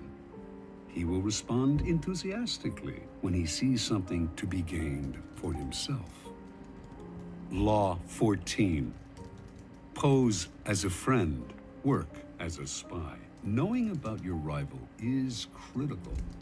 Use spies to gather valuable information that will keep you a step ahead. Better still, play the spy yourself. In polite social encounters, learn to probe. Ask indirect questions to get people to reveal their weaknesses and intentions. There is no occasion that is not an opportunity for artful spying. Law 15. Crush your enemy totally. All great leaders since Moses have known that a feared enemy must be crushed completely. Sometimes they have learned this the hard way. If one ember is left alight, no matter how dimly it smolders, a fire will eventually break out. More is lost through stopping halfway than through total annihilation. The enemy will recover and will seek revenge. Crush him, not only in body, but in spirit. Annihilation. More easily it smolders, a fire will eventually break out. More is lost through stopping halfway than through total annihilation. The enemy will recover and will seek revenge. Crush him, not only in body, but in spirit. Law 16. Use absence to increase respect and honor. Too much circulation makes the price go down. The more you are seen and heard from, the more common you appear. If you are already established in a group, temporary withdrawal from it will make you more talked about, even more admired. You must learn when to leave, create value through scarcity. Law 17. Keep others in suspense. Cultivate an air of unpredictability. Humans are creatures of habit, with an insatiable need to see familiarity in other people's actions. Your predictability gives them a sense of control. Turn the tables. Be deliberately unpredictable. Behavior that seems to have no consistency or purpose will keep them off balance, and they will wear themselves out trying to explain your moves. Taken to an extreme, this strategy can intimidate and terrorize. Law 18. Do not build fortresses to protect yourself. Isolation is dangerous. The world is dangerous and enemies are everywhere. Everyone has to protect themselves. A fortress seems the safest, but isolation exposes you to more dangers than it protects you from. It cuts you off from valuable information. It makes you conspicuous and an easy target. Better to circulate among people, find allies, mingle. You are shielded from your enemies by the crowd. Law 19. Know who you are dealing with. Do not offend the wrong person. There are many different kinds of people in the world, and you can never assume that everyone will react to your strategies in the same way. Deceive or outmaneuver some people, and they will spend the rest of their lives seeking revenge. They are wolves in lamb's clothing. Choose your victims and opponents carefully then. Never offend or deceive the wrong person. Law 20. Do not commit to anyone. It is the fool who always rushes to take sides. Do not commit to any side or cause but yourself. By maintaining your independence, you become the master of others, playing people against one another, making them pursue you. Law 21. Play a sucker to catch a sucker. Seem dumber than your mark. No one likes feeling stupider than the next person. The trick then is to make your victims feel smart, and not just smart, but smarter than you are. Once convinced of this, they will never suspect that you may have ulterior motives. Law 22. Use the surrender tactic. Transform weakness into power. When you are weaker, never fight for honor's sake. Choose surrender instead. Surrender gives you time to recover, time to torment and irritate your conqueror, time to wait for his power to wane. Do not give him the satisfaction of fighting and defeating you. Surrender first. By turning the other cheek, you infuriate and unsettle him. Make surrender a tool of power. Law 23. Concentrate your forces. Conserve your forces and energies by keeping them concentrated at their strongest point. You gain more by finding a rich mine and mining it deeper than by flitting from one shallow mine to another. Intensity defeats extensity every time. When looking for sources of power to elevate you, find the one key patron, the fat cow, who will give you milk for a long time to come. Law 24. Play the perfect courtier. The perfect courtier thrives in a world where everything revolves around power and political dexterity. He has mastered the art of indirection. He flatters, yields to superiors, and asserts power over others in the most oblique and graceful manner. Learn and apply the laws of courtiership, and there will be no limit to how far you can rise in the court. Law 25. Recreate yourself. Do not accept the roles that society foists on you. Recreate yourself by forging a new identity, one that commands attention and never bores the audience. Be the master of your own image rather than letting others define it for you. Incorporate dramatic devices into your public gestures and actions. Your power will be enhanced and your character will seem larger than life. Law 26. Keep your hands clean. You must seem a paragon of civility and efficiency. Your hands are never soiled by mistakes and nasty deeds. Maintain such a spotless appearance by using others as unwitting pawns and screens to disguise your involvement. Law 27. Play on people's need to believe to create a cult-like following. People have an overwhelming desire to believe in something. Become the focal point of such desire by offering them a cause, a new faith to follow. Keep your words vague but full of promise. Emphasize enthusiasm over rationality and clear thinking. Give your new disciples rituals to perform. Ask them to make sacrifices on your behalf.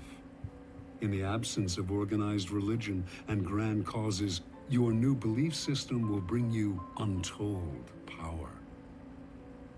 Law 28. Enter action with boldness. If you are unsure of a course of action, do not attempt it. Your doubts and hesitations will infect your execution. Timidity is dangerous. Better to enter with boldness. Any mistakes you commit through audacity are easily corrected with more audacity. Everyone admires the bold. No one honors the timid. Law 29. Plan all the way to the end. The ending is everything. Plan all the way to it, taking into account all the possible consequences, obstacles, and twists of fortune that might reverse your hard work and give the glory to others. By planning to the end, you will not be overwhelmed by circumstances, and you will know when to stop. Gently guide fortune and help determine the future by thinking far ahead. Law 30. Make your accomplishments seem effortless. Your actions must seem natural and executed with ease. All the toil and practice that go into them, and also all the clever tricks, must be concealed. When you act, act effortlessly, as if you could do much more. Avoid the temptation of revealing how hard you work. It only raises questions. Teach no one your tricks, or they will be used against you. Law 31. Control the options. Get others to play with the cards you deal. The best deceptions are the ones that seem to give the other person a choice. Your victims feel they are in control, but are actually your puppets. Give people options that come out in your favor, whichever one they choose. Force them to make choices between the lesser of two evils, both of which serve your purpose. Put them on the horns of a dilemma. They are gored wherever they turn. Law 32. Play to people's fantasies. The truth is often avoided because it is ugly and unpleasant. Never appeal to truth and reality unless you are prepared for the anger that comes from disenchantment. Life is so harsh and distressing that people who can manufacture romance or conjure up fantasy are like oases in the desert. Everyone flocks to them. There is great power in tapping into the fantasies of the masses. Law 33. Discover each man's thumb screw. Everyone has a weakness, a gap in the castle wall. That weakness is usually an insecurity, an uncontrollable emotion or need. It can also be a small secret pleasure. Either way, once found, it is a thumbscrew you can turn to your advantage. Law 34. Be royal in your own fashion. Act like a king to be treated like one. The way you carry yourself will often determine how you are treated. In the long run, appearing vulgar or common will make people disrespect you. For a king respects himself and inspires the same sentiment in others. By acting regally and confident of your powers, you make yourself seem destined to wear a crown. Law 35. Master the art of timing. Never seem to be in a hurry. Hurrying betrays a lack of control over yourself and over time. Always seem patient, as if you know that everything will come to you eventually. Become a detective of the right moment. Sniff out the spirit of the times, the trends that will carry you to power. Learn to stand back when the time is not yet ripe, and to strike fiercely when it has reached fruition. Law 36. Disdain things you cannot have. Ignoring them is the best revenge. By acknowledging a petty problem, you give it existence and credibility. The more attention you pay an enemy, the stronger you make him. And a small mistake is often made worse and more visible when you try to fix it. It is sometimes best to leave things alone. If there is something you want but cannot have, show contempt for it. The less interest you reveal, the more superior you seem. Law 37. Create compelling spectacles. Striking imagery and grand symbolic gestures create the aura of power. Everyone responds to them. Stage spectacles for those around you. Then, full of arresting visuals and radiant symbols that heighten your presence. Dazzled by appearances, no one will notice what you are really doing. Law 38. Think as you like, but behave like others. If you make a show of going against the times, flaunting your unconventional ideas and unorthodox ways, people will think that you only want attention and that you look down upon them. They will find a way to punish you for making them feel inferior. It is far safer to blend in and nurture the common touch. Share your originality only with tolerant friends and those who are sure to appreciate your uniqueness. Law 39. Stir up waters to catch fish. Anger and emotion are strategically counterproductive. You must always stay calm and objective. But if you can make your enemies angry while staying calm yourself, you gain a decided advantage. Put your enemies off balance. Find the chink in their vanity through which you can rattle them and you hold the strings. Law 40. Despise the free lunch. What is offered for free is dangerous. It usually involves either a trick or a hidden obligation. What has worth is worth paying for. By paying your own way, you stay clear of gratitude, guilt, and deceit. Come on. It is also often wise to pay the full price. There is no cutting corners with excellence. Be lavish with your money and keep it circulating, for generosity is a sign and a magnet for power. Law 41. Avoid stepping into a great man's shoes. What happens first always appears better and more original than what comes after. If you succeed a great man or have a famous parent, you will have to accomplish double their achievements to outshine them. Do not get lost in their shadow or stuck in a past not of your own making. Windsurf. Establish your own name and identity by changing course. Taking up 60 gigs. Slay the overbearing father, disparage his legacy, and gain power by shining in your own way. Law 42. Strike the shepherd and the sheep will scatter. Trouble can often be traced to a single strong individual. The stirrer, the arrogant underling, the poisoner of goodwill. Update it. If you allow such people room to operate, others will succumb to their influence. Do not wait for the troubles they cause to multiply. Do not try to negotiate with them.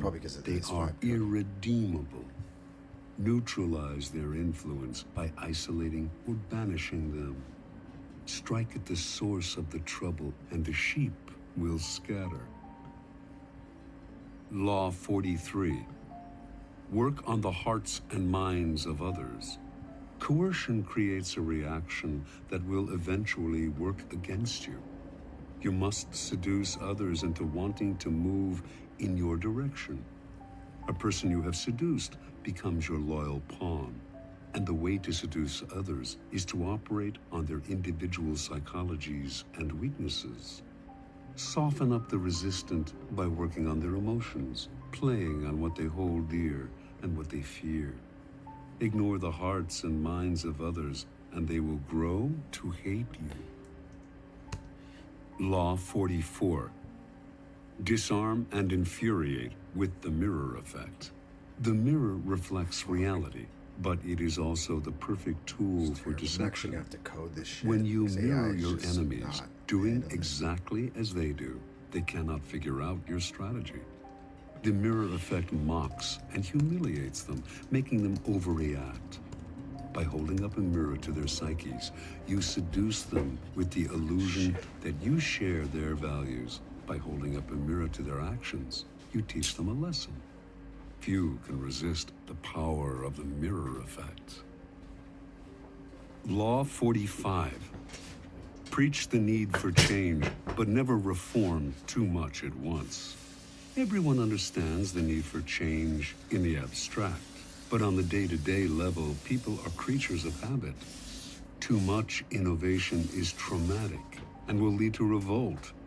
If you are new to a position of power or an outsider trying to build a power base, make a show of respecting the old ways of doing things. If change is necessary, make it feel like a gentle improvement on the past. Law 46. Never appear too perfect. Appearing better than others is always dangerous. But most dangerous of all is to appear to have no faults or weaknesses. Envy creates silent enemies. It is smart to occasionally display defects and admit to harmless vices in order to deflect envy and appear more human and approachable. Only gods and the dead can seem perfect with impunity. Law 47. Do not go past the mark you aimed for. In victory, learn when to stop. The moment of victory is often the moment of greatest peril. In the heat of victory, arrogance and overconfidence can push you past the goal you had aimed for, and by going too far, you make more enemies than you defeat. Do not allow success to go to your head. There is no substitute for strategy and careful planning. Set a goal, and when you reach it, stop. Law 48. Assume formlessness. By taking a shape, by having a visible plan, you open yourself to attack. Instead of taking a form for your enemy to grasp, keep yourself adaptable and on the move. Accept the fact that nothing is certain and no law is fixed. The best way to protect yourself is to be as fluid and formless as water. Never bet on stability or lasting order. Everything changes.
rational faculty. Ladies and gentlemen, it's Ayn Rand.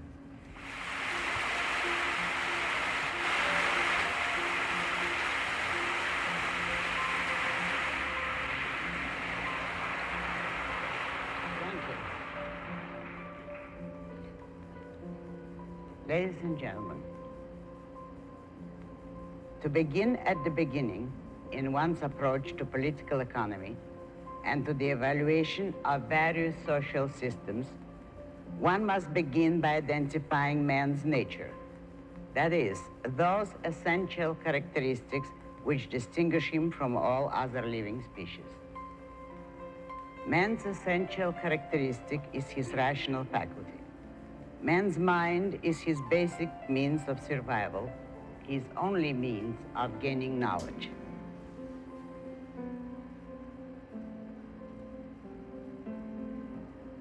Man cannot provide for his simplest physical needs without a process of thought. He needs a process of thought to discover how to plant and grow his food or how to make weapons for hunting. He needs a process of thought to discover how to light a fire, how to weave cloth, how to forge tools, how to make a will, how to make an airplane, how to perform an appendectomy, how to produce an electric light or an electronic tube or a cyclotron or a box of matches.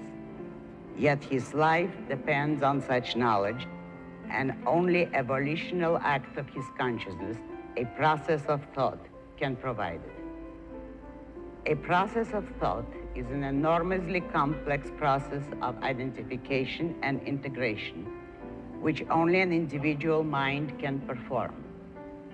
There is no such thing as a collective brain. Men can learn from one another, but learning requires a process of thought on the part of every individual student. Man can cooperate in the discovery of new knowledge, but such cooperation requires the independent exercise of his rational faculty by every individual scientist. Man is the only living species that can transmit and expand his store of knowledge from generation to generation. But such transmission requires a process of thought on the part of the individual recipients. As witness the breakdowns of civilization, the dark ages in the history of mankind's progress, when the accumulated knowledge of centuries vanished from the lives of men who were unable, unwilling, or forbidden to think.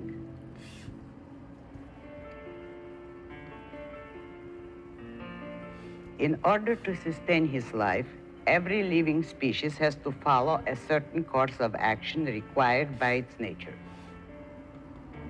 The action required to sustain human life is primarily intellectual. Everything man needs has to be discovered by his mind and produced by his effort. Production is the application of reason to the problem of survival. If some men do not choose to think, they can survive only by imitating and repeating a routine of work discovered by others. But those others had to discover it, or none would have survived. If some men do not choose to think or to work, they can survive temporarily only by looting the goods produced by others. But those others had to produce them, or none would have survived. Regardless of what choice is made in this issue by any man or by any number of men, regardless of what blind, irrational, or evil course they may choose to pursue, the fact remains that reason is man's means of survival, and that men prosper or fail, survive or perish, in proportion to the degree of their rationality.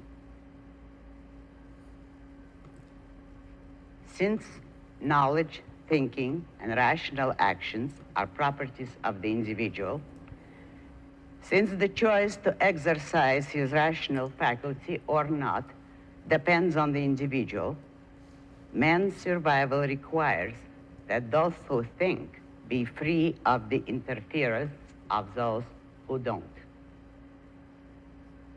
Since men are neither omniscient nor infallible, they must be free to agree or disagree, to cooperate or to pursue their own independent course, each according to his own rational judgment. Freedom is the fundamental requirement of man's mind. A rational mind does not work under compulsion. It does not subordinate its grasp of reality to anyone's orders, directives, or controls. It does not sacrifice its knowledge, its view of the truth, to anyone's opinions, threats, wishes, plans, or welfare. Such a mind may be hampered by others. It may be silenced, proscribed, imprisoned, or destroyed. It cannot be forced. A gun is not an argument.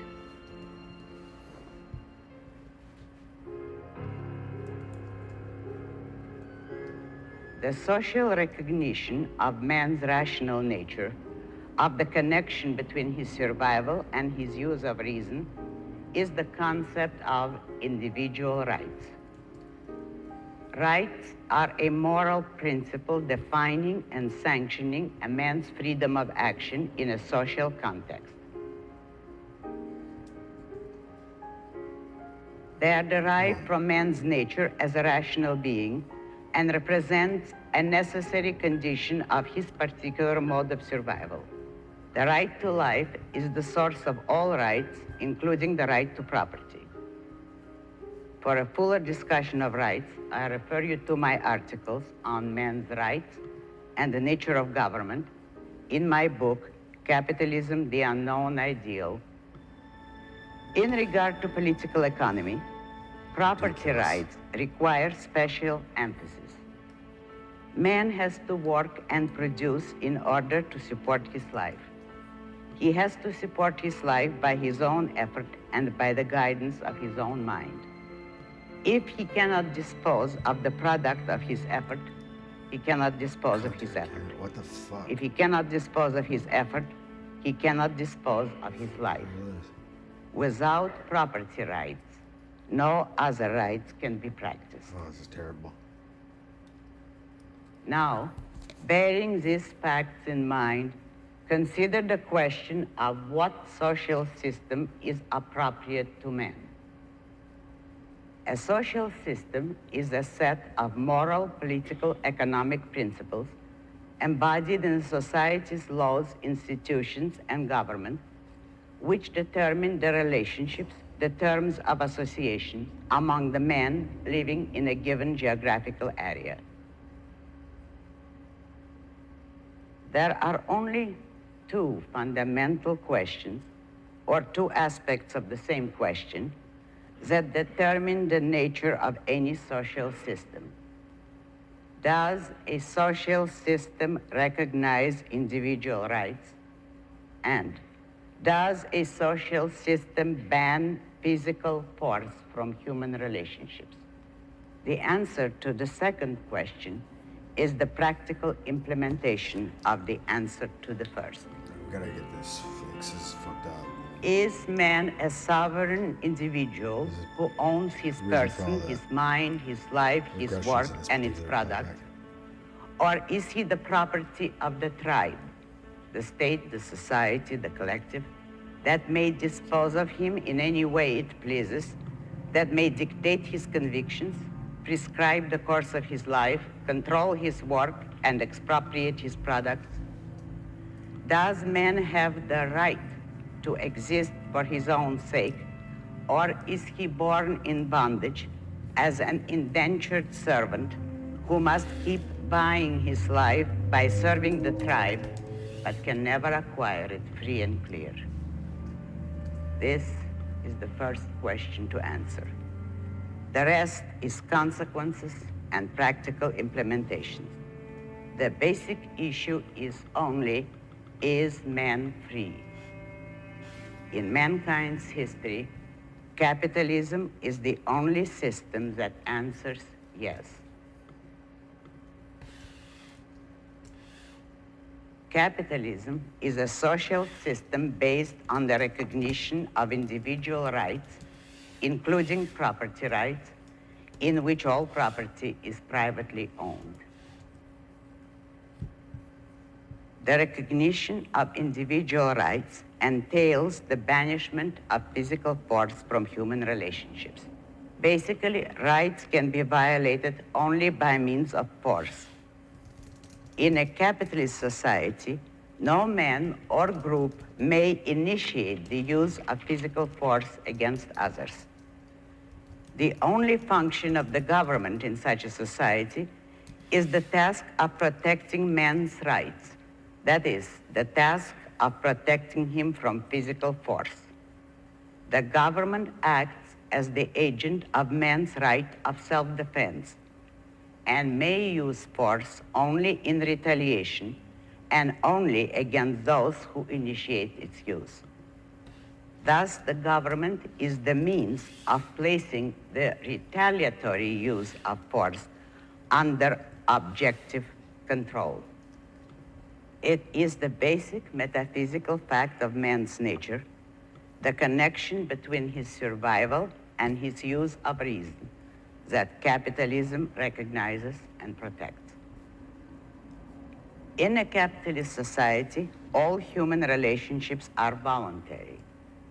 Men are free to cooperate or not, to deal with one another or not, as their own individual judgments, convictions, and interests dictate. They can deal with one another only in terms of and by means of reason. That is, by means of discussion, persuasion, and contractual agreement, by voluntary choice to mutual benefit. The right to agree with others is not a problem in any society. It is the right to disagree that private property that protects and implements the right to disagree, and thus keeps the road open to man's most valuable attribute, the creative mind. This is the cardinal difference between capitalism and any form of collectivism. The moral justification of capitalism does not lie in the altruist claim that it represents the best way to achieve the common good. It is true that capitalism does, if that catchphrase has any meaning, but this is merely a secondary consequence. The moral justification of capitalism lies in the fact that it is the only system consonant with man's rational nature, that it protects man's survival qua man, and that its ruling principle is justice. Every social system is based explicitly or implicitly on some theory of ethics. The tribal notion of the common good has served as the moral justification of most social systems and of all tyrannies in history. The degree of a society's enslavement or freedom corresponded to the degree to which that tribal slogan was invoked or ignored. The common good, or the public interest, is an undefined and undefinable concept. There is no such entity as the tribe or the public. The tribe or the public or society is only a number of individual men.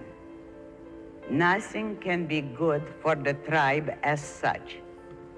Good and value pertain only to a living organism, to an individual living organism, not to a disembodied aggregate of relationships.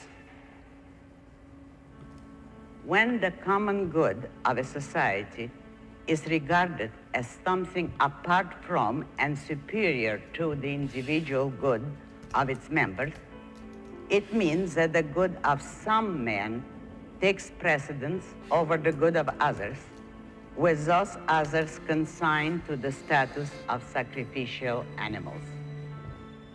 What makes the victims accepted and permits a society to perpetrate a moral atrocity of that kind? The answer lies in philosophy, in philosophical theories on the nature of moral values.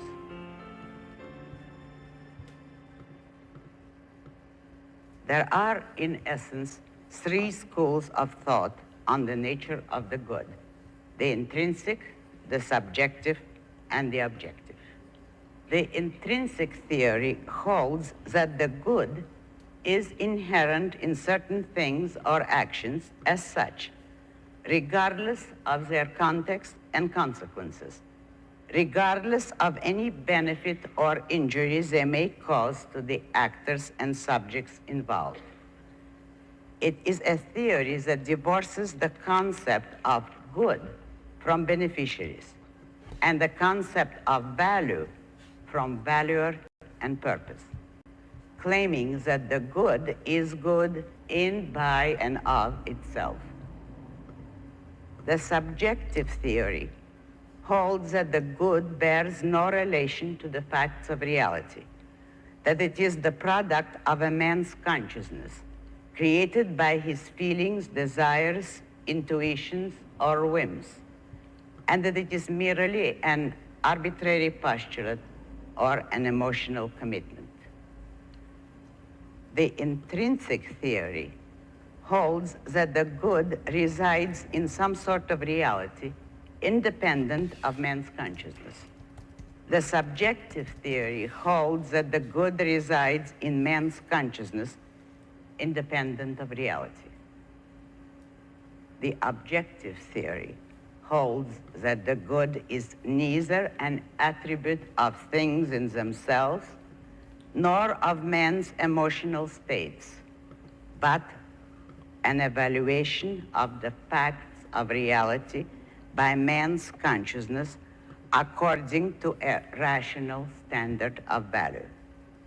Rational in this context means derived from the facts of reality and validated by a process of reason. The objective theory holds that the good is an aspect of reality in relation to man, and that it must be discovered, not invented by man. Fundamental to an objective theory of values is the question of value to whom and for what. An objective theory does not permit context dropping or concept stealing. It does not permit the separation of value from purpose, of the good from beneficiaries, and of man's actions from reason. Of all the social systems in mankind's history, capitalism is the only system based on an objective theory of values. The intrinsic theory and the subjectivist theory, or a mixture of both, are the necessary base of every dictatorship, tyranny, or variant of the absolute state, whether they are held consciously or subconsciously, in the explicit form of a philosopher's treatise, or in the implicit chaos of its echoes in an average man's feelings. These theories make it possible for a man to believe that the good is independent of man's mind and can be achieved by physical force. If a man believes that the good is intrinsic in certain actions, he will not hesitate to force others to perform them.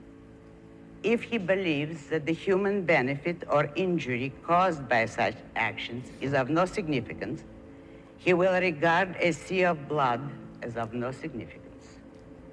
If he believes that the beneficiaries of such actions are irrelevant or interchangeable, he will regard wholesale slaughter as his moral duty in the service of a, quote, higher good, unquote. I'm just going to focus on refactoring. It is the intrinsic theory of values that produces a Robespierre, a Lenin, a Stalin, or a Hitler. It is not an accident that Eichmann was a Kantian. If a man believes that the good is a matter of arbitrary subjective choice, the issue of good or evil becomes, for him, an issue of my feelings or theirs. No bridge, understanding, or communication is possible to him. Reason is the only means of communication among men, and an objectively perceivable reality is their only common frame of reference. When these are invalidated, that is, held to be irrelevant in the field of morality, force becomes man's only way of dealing with one another. Otto. If the subjectivist wants to pursue some social ideal of his own, he feels morally entitled to force men, quote, for their own good, unquote, since he feels that he is right and that there is nothing to oppose him but their misguided feelings. Thus, in practice, the proponents of the intrinsic and the subjectivist schools meet and blend. It is doubtful whether anyone can hold either of these theories as an actual, if mistaken, conviction. But both serve as a rationalization of power lust and of rule by brute force, unleashing the potential dictator and disarming his victims. The objective theory of values is the only moral theory incompatible with rule by force. Capitalism is the only system based implicitly on an objective theory of values, and the historic tragedy is that this has never been made explicit. If one knows that the good is objective, that is, determined by the nature of reality, but to be discovered by man's mind, one knows that an attempt to achieve the good by physical force is a monstrous contradiction in terms, which negates morality at its root by destroying man's capacity to recognize the good, that is, his capacity to value. Force invalidates and paralyzes a man's judgment, demanding that he act against it, thus rendering him morally impotent. A value which one is forced to accept at the price of surrendering one's mind is not a value to anyone. The forcibly mindless can neither judge nor choose nor value. An attempt to achieve the good by force is like an attempt to provide a man with a picture gallery at the price of cutting out his eyes. Values cannot exist, cannot be valued outside the full context of a man's life, needs, goals, and knowledge. The objective view of values permeates the entire structure of a capitalist society. The recognition of individual rights implies the recognition of the fact that the good is not an ineffable abstraction in some supernatural dimension, but a value pertaining to reality, to this earth, to the lives of individual human beings. Note the right to the pursuit of happiness. Full context it implies that the good cannot be divorced from beneficiaries, that men are not to be regarded as interchangeable, and that no man or tribe may attempt to achieve the good of some at the price of the immolation of others. the free market represents the social application of an objective theory of values. Since values are to be discovered by man's mind, man must be free to discover them, to think, to study, to translate their knowledge into physical form, to offer their products for trade, to judge them, and to choose, be it a material good or an idea, a loaf of bread or a philosophical treatise. Since values are established contextually, every man must judge for himself in the context of his own knowledge, goals, and interests. Since values are determined by the nature of reality, it is reality that serves as man's ultimate arbiter. If a man's judgment is right, the rewards are his. If it is wrong, he is his only victim. It is in regard to a free market that the distinction between an intrinsic subjective and objective view of values is particularly important to understand. The market value of a product is not an intrinsic value, not a value in itself hanging in a vacuum. A free market never loses sight of the question of value to whom. And within the broad field of objectivity, the market value of a product does not reflect its philosophically objective value, but only its socially objective value. By philosophically objective, I mean a value estimated from the standpoint of the best possible to man. That is, by the criterion of the most rational mind possessing the greatest knowledge in a given category, in a given period, and in a defined context. Nothing can be estimated in an undefined context. For instance, it can be rationally proved that the airplane is objectively of immeasurably greater value to man at his best, than the bicycle, and that the works of Victor Hugo are objectively of immeasurably greater value than True Confession magazines. But if a given man's intellectual potential can barely manage to enjoy True Confessions, there is no reason why his meager earnings, the product of his effort, should be spent on books he cannot read, or on subsidizing the airplane industry if his own transportation needs do not extend beyond the range of a bicycle. Nor is there any reason why the rest of mankind should be held down to the level of his literary taste, his engineering capacity, and his income. Values are not determined by fiat, nor by majority rule. Just as the number of its adherents is not a proof of an idea's truth or falsehood, of an artwork's merit or demerit, of a product's efficacy or inefficacy.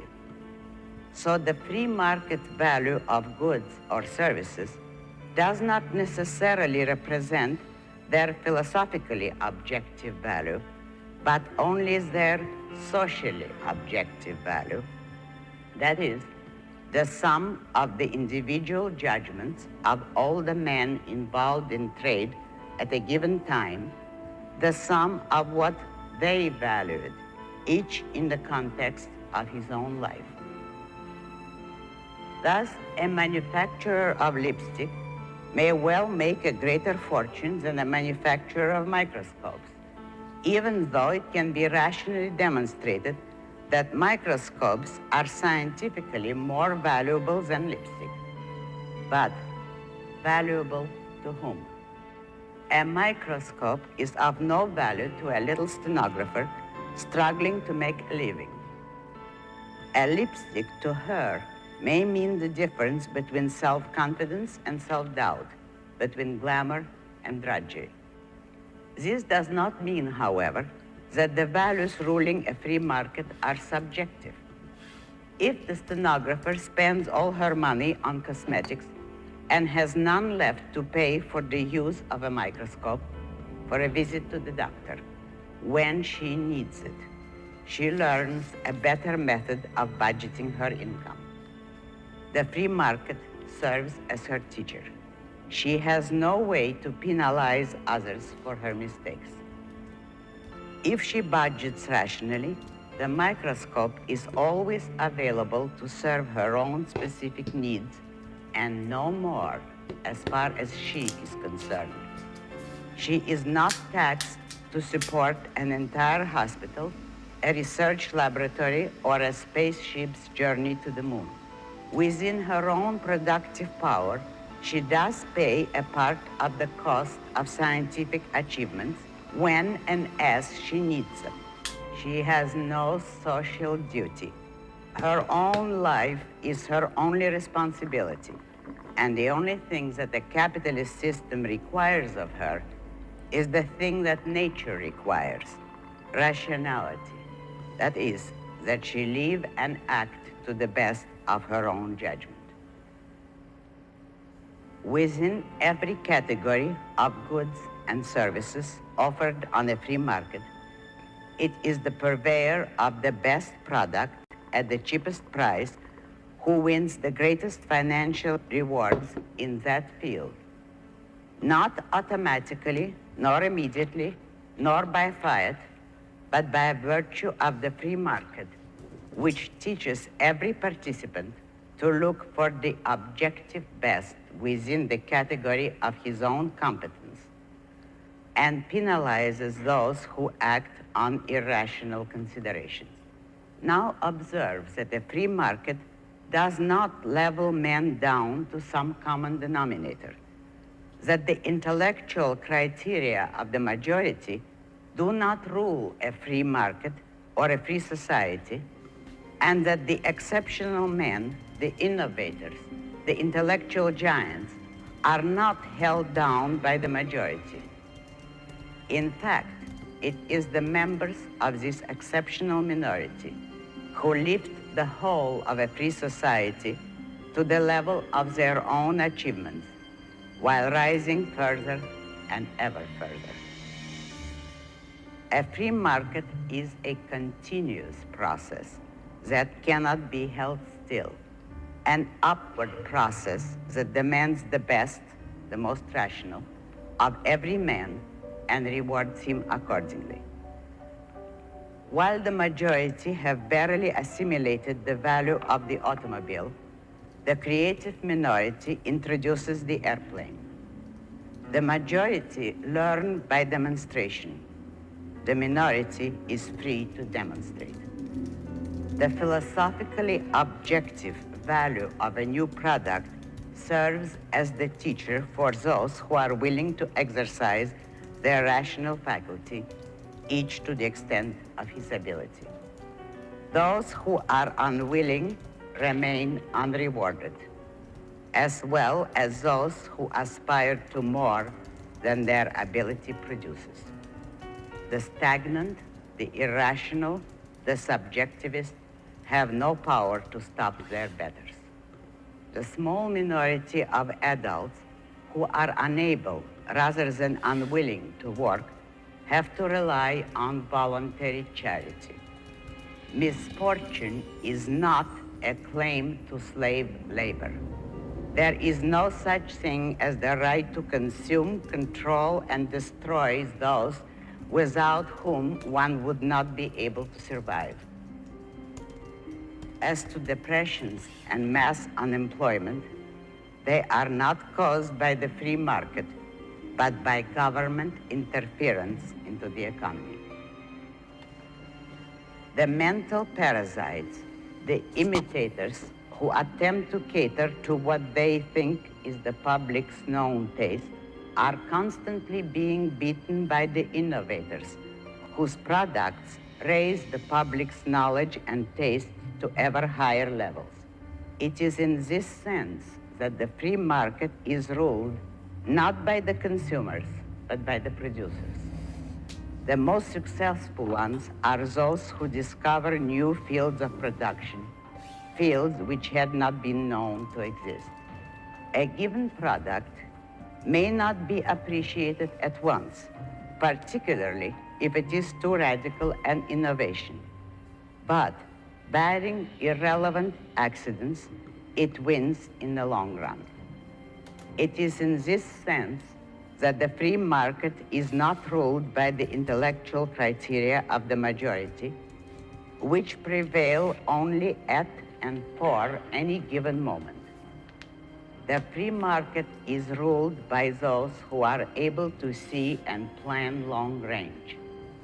And the better the mind, the longer the range. The economic value of a man's work is determined on a free market by a single principle, by the voluntary consent of those who are willing to trade him their work or products in return. This is the moral meaning of the law of supply and demand. It represents the total rejection of two vicious doctrines, the tribal premise and altruism.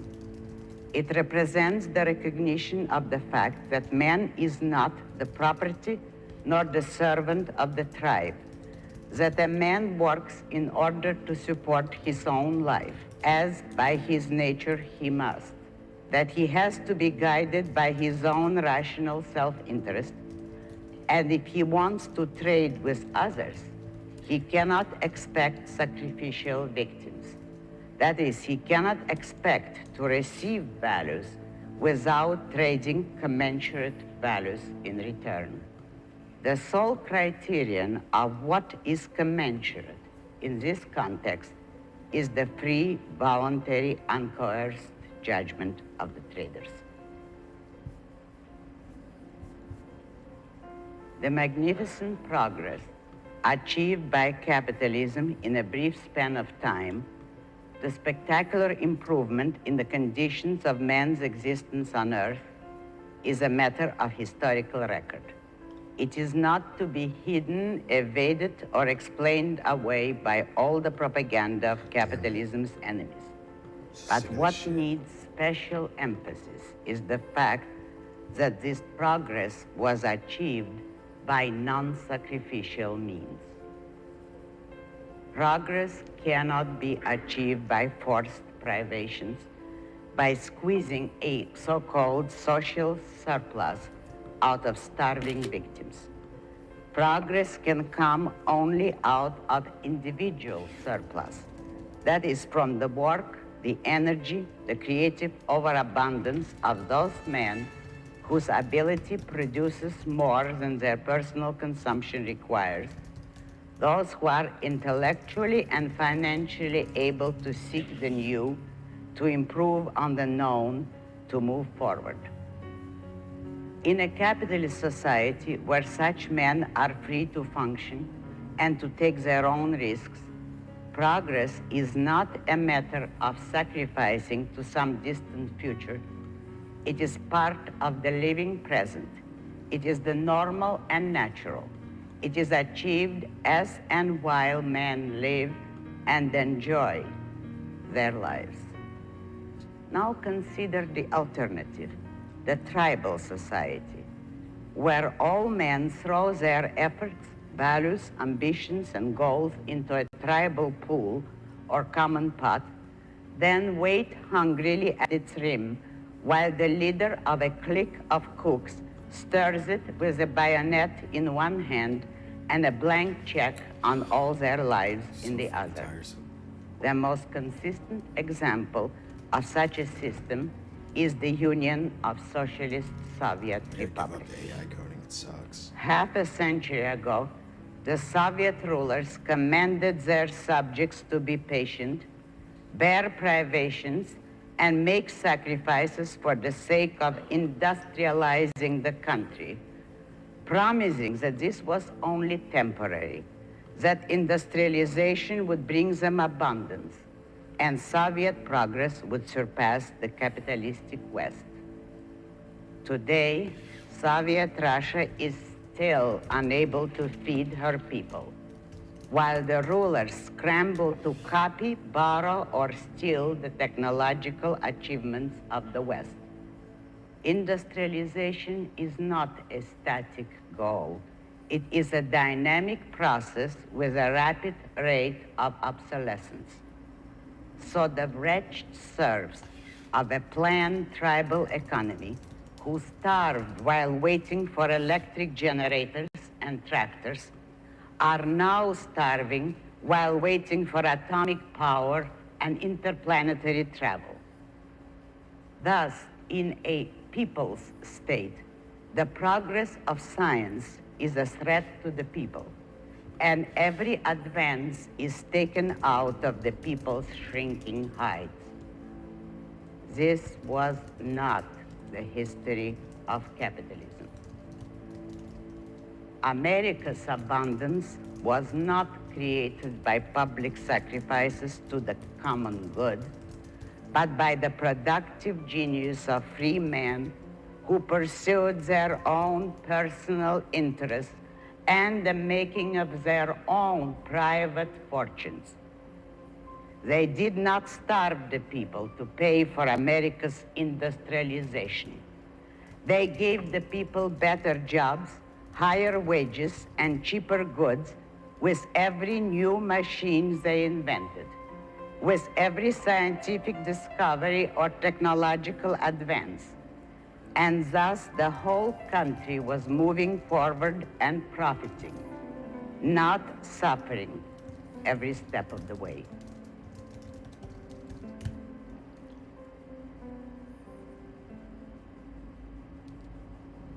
Do not, however, make the error of reversing cause and effect. The good of the country was made possible precisely by the fact that it was not forced on anyone as a moral goal or duty. It was merely an effect. The cause was a man's right to pursue his own good. It is this right, not its consequences, that represents the moral justification of capitalism. But this right is incompatible with the intrinsic or the subjective theory of values, with the altruist morality and the tribal premise. It is obvious which human attribute one rejects when one rejects objectivity. And in view of capitalism's record, it is obvious against which human attribute the altruist morality and the tribal premise stand united: against man's mind, against intelligence, particularly against intelligence applied to the problems of human survival, that is, productive ability.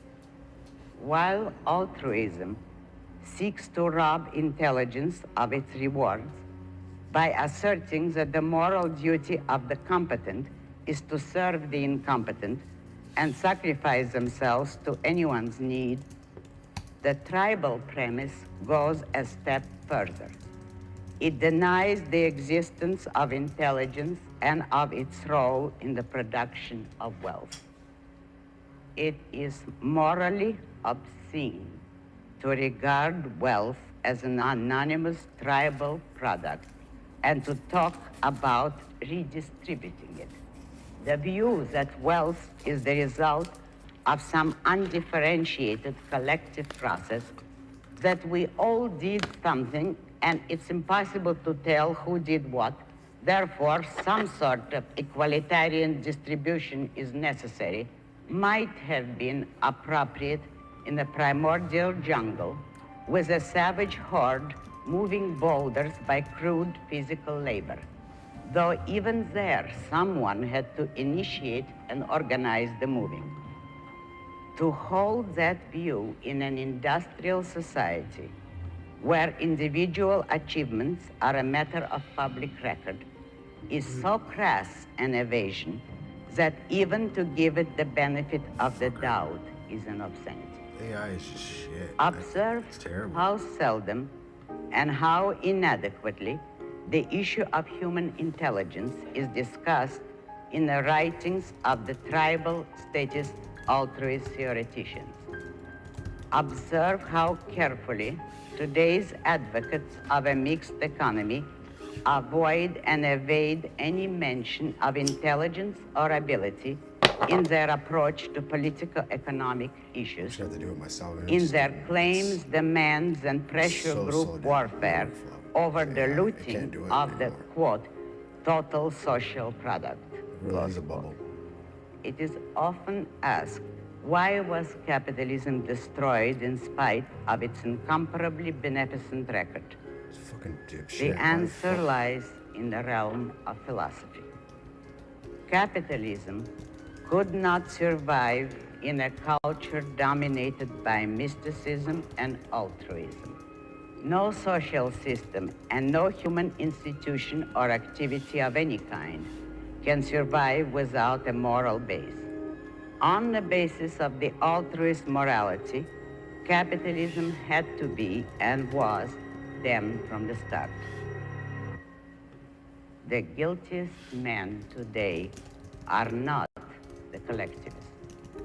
The guiltiest men are those who, lacking the courage to challenge mysticism and altruism, attempt to bypass the issues of reason and morality, and attempt to defend the only rational and moral system in mankind's history, capitalism, on any grounds other than rational and moral.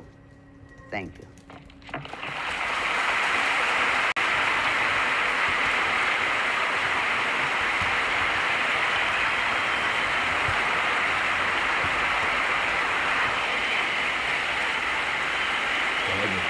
Thank you.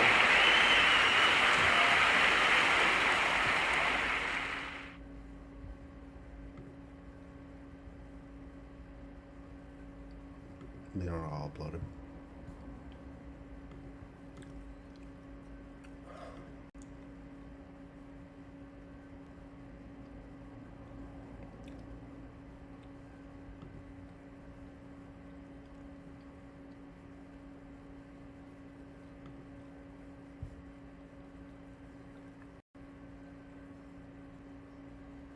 So retarded.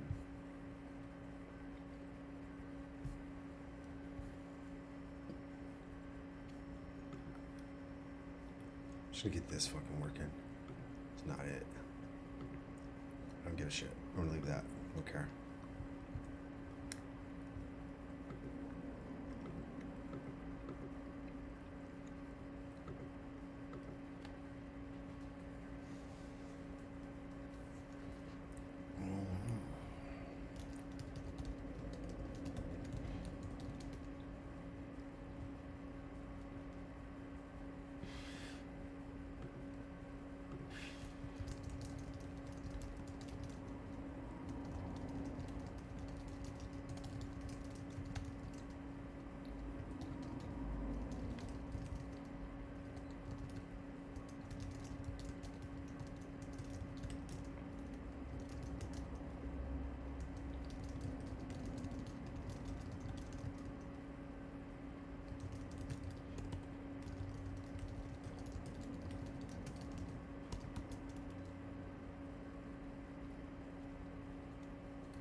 Cool.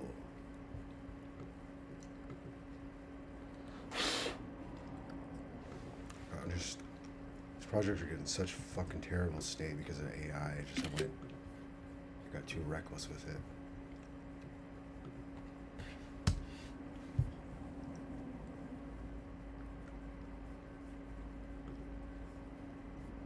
No, it doesn't.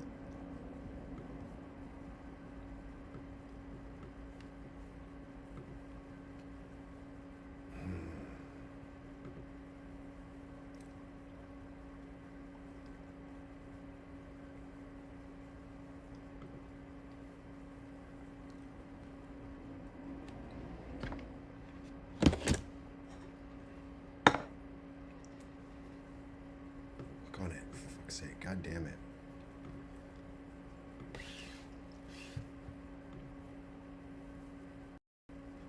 Shit.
Fuck it all up.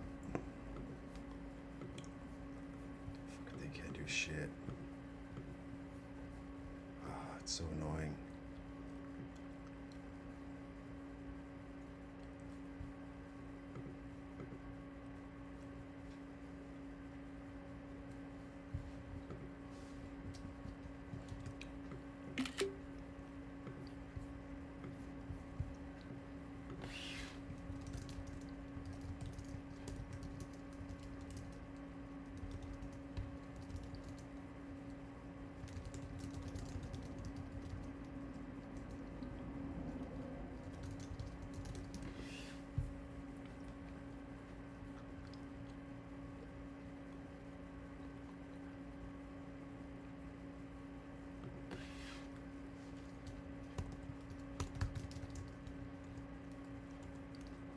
I don't want desktop apps anymore.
This is Mike Wallace with another television portrait from our gallery of colorful people.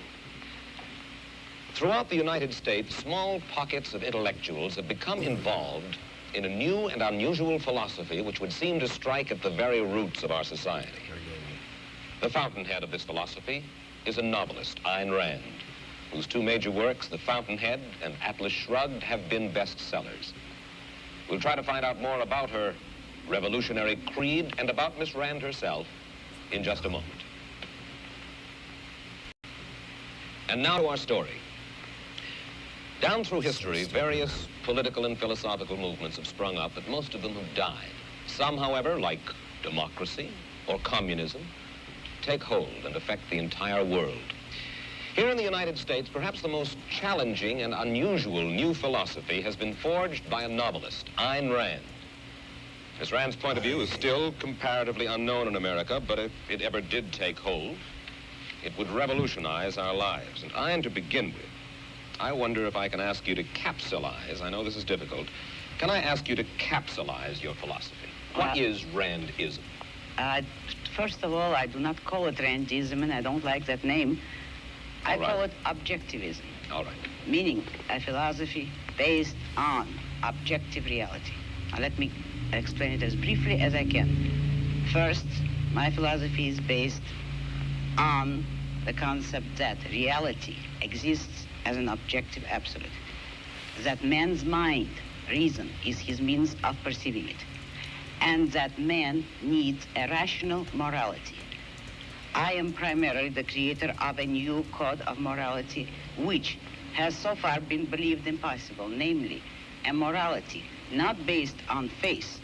On faith? Not on faith, not on arbitrary whim, not on emotion, not on arbitrary edict, mystical or social, but on reason, a morality which can be proved by means of logic, which can be demonstrated to be true and necessary.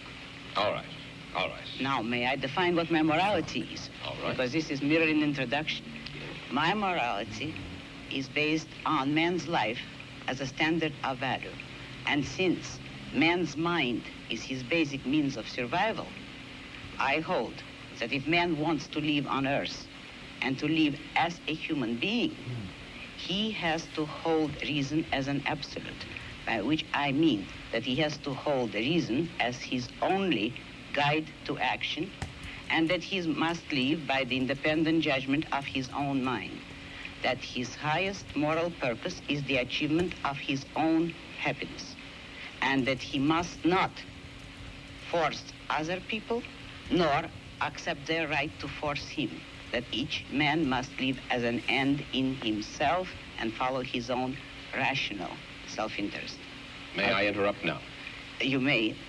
Because you put this philosophy to work in your novel Atlas Shrugged. That's right. You demonstrate it in human terms in your novel Atlas Shrugged. And let me start by quoting from a review of this novel Atlas Shrugged that appeared in Newsweek. It said that you are out to destroy almost every edifice in the contemporary American way of life, our Judeo-Christian religion, our modified government-regulated capitalism, our rule by the majority will. Other reviews have said that you scorn churches and the concept of God. Are these accurate criticisms? Yes, I agree with the facts, but not the estimate of this criticism. Namely, if I am challenging the base of all these institutions, I'm challenging the moral code of altruism, the precept that man's moral duty is to live for others, that man must sacrifice himself to others, which is the present-day morality. What do you mean by sacrifice himself for others? Now we're getting to the point. One moment. Since I'm challenging the base, I necessarily would challenge the institutions, you name it, which are a result of that morality. All right. And now what is self-sacrifice? Yes, what is self-sacrifice? You say that you do not like the altruism by which we live. You like a certain kind of Ayn Randist selfishness. I would say that I don't like is too weak a word. I consider it evil. And self-sacrifice is the precept that man needs to serve others in order to justify his existence, that his moral duty is to serve others. That is what most people believe today. Well, yes, we're taught to feel concerned for our fellow man, to feel responsible for his welfare, to feel that we are, as religious people might put it, children under God and responsible one for the other. Now, why do you rebel? What's wrong with this philosophy? But that is what, in fact, makes man a sacrificial animal. That man must work for others, concern himself with others, or be responsible for them. That is the role of a sacrificial object. I say that man is entitled to his own happiness and that he must achieve it himself, but that he cannot demand that others give up their lives to make him happy. And nor should he wish to sacrifice himself for the happiness of others. I hold that man should have self-esteem. Get the fuck out of there. And cannot man have self-esteem if he loves his fellow man? What's wrong with loving your fellow man? Christ, every important moral leader in man's history, has taught us that we should love one another. Why then is this kind of love in your mind immoral? It is immoral if it is a love placed above oneself. It is more than immoral, it's impossible. Because when you are asked to love everybody indiscriminately, that is to love people without any standard, to love them regardless of the fact of whether they have any value or virtue, you are asked to love nobody. But in a sense, in your book, you talk about love as if it were a business deal of some kind. Isn't the essence of love that it is above self-interest? Well, let me make it concrete for you. What would it mean to have love above self-interest? It would mean, for instance, that a husband would tell his wife, if he were moral, according to the conventional morality, that I am marrying you just for your own sake. I have no personal interest in it, but I am so unselfish that I am marrying you only for your own good. Well, should husbands and wives would tally any up? woman like that? Should husbands and wives, tally up at the end of the day and say, well, now, wait a minute. I love her if she's done enough for me today, or she loves me if I have properly performed my functions? No, you misunderstood me. That is not how love should be treated. I agree with you that it should be treated like a business deal, but every business has to have its own terms and its own kind of currency. And in love, the currency is virtue. You love people not for what you do for them or what they do for you. You love them for the values, the virtues which they have achieved in their own character. You don't love causelessly. You don't love everybody indiscriminately. You love only those who deserve it. And then if a man is weak or a woman is weak, then he is beyond love? He certainly does not deserve it. He certainly is beyond. He can always correct it. Man has free will. If a man wants love, he should correct his weaknesses or his flaws, and he may deserve it.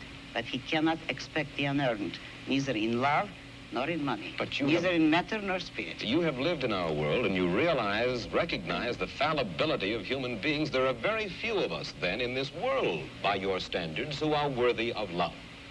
Unfortunately, yes, very few. But it is open to everybody to make themselves worthy of it, and that is all that my morality offers them. If they will a way to make themselves worthy of love, although that's not the primary motive. Let's move ahead. How does your philosophy translate itself into the world of politics? Now, one of the principal achievements of this country in the past 20 years particularly, I think most people agree, is the gradual growth of social protective legislation based on the principle that we are our brother's keepers. How do you feel about the political trends of the United States, the Western world? The way everybody feels, except more consciously. I feel that it is terrible, that you see destruction all around you, and that you are moving toward disaster until and unless all those welfare state conceptions have been reversed and rejected.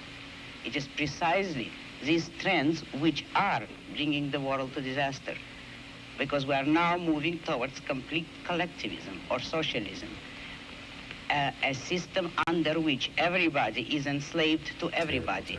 And we are moving that way only because of our altruist morality. Yes, but you say everybody is enslaved to everybody, yet this came about democratically, and free people in a free country voted for this kind of government, wanted this kind of legislation. Do you object to the democratic process? I object to the idea that people have the right to vote on everything.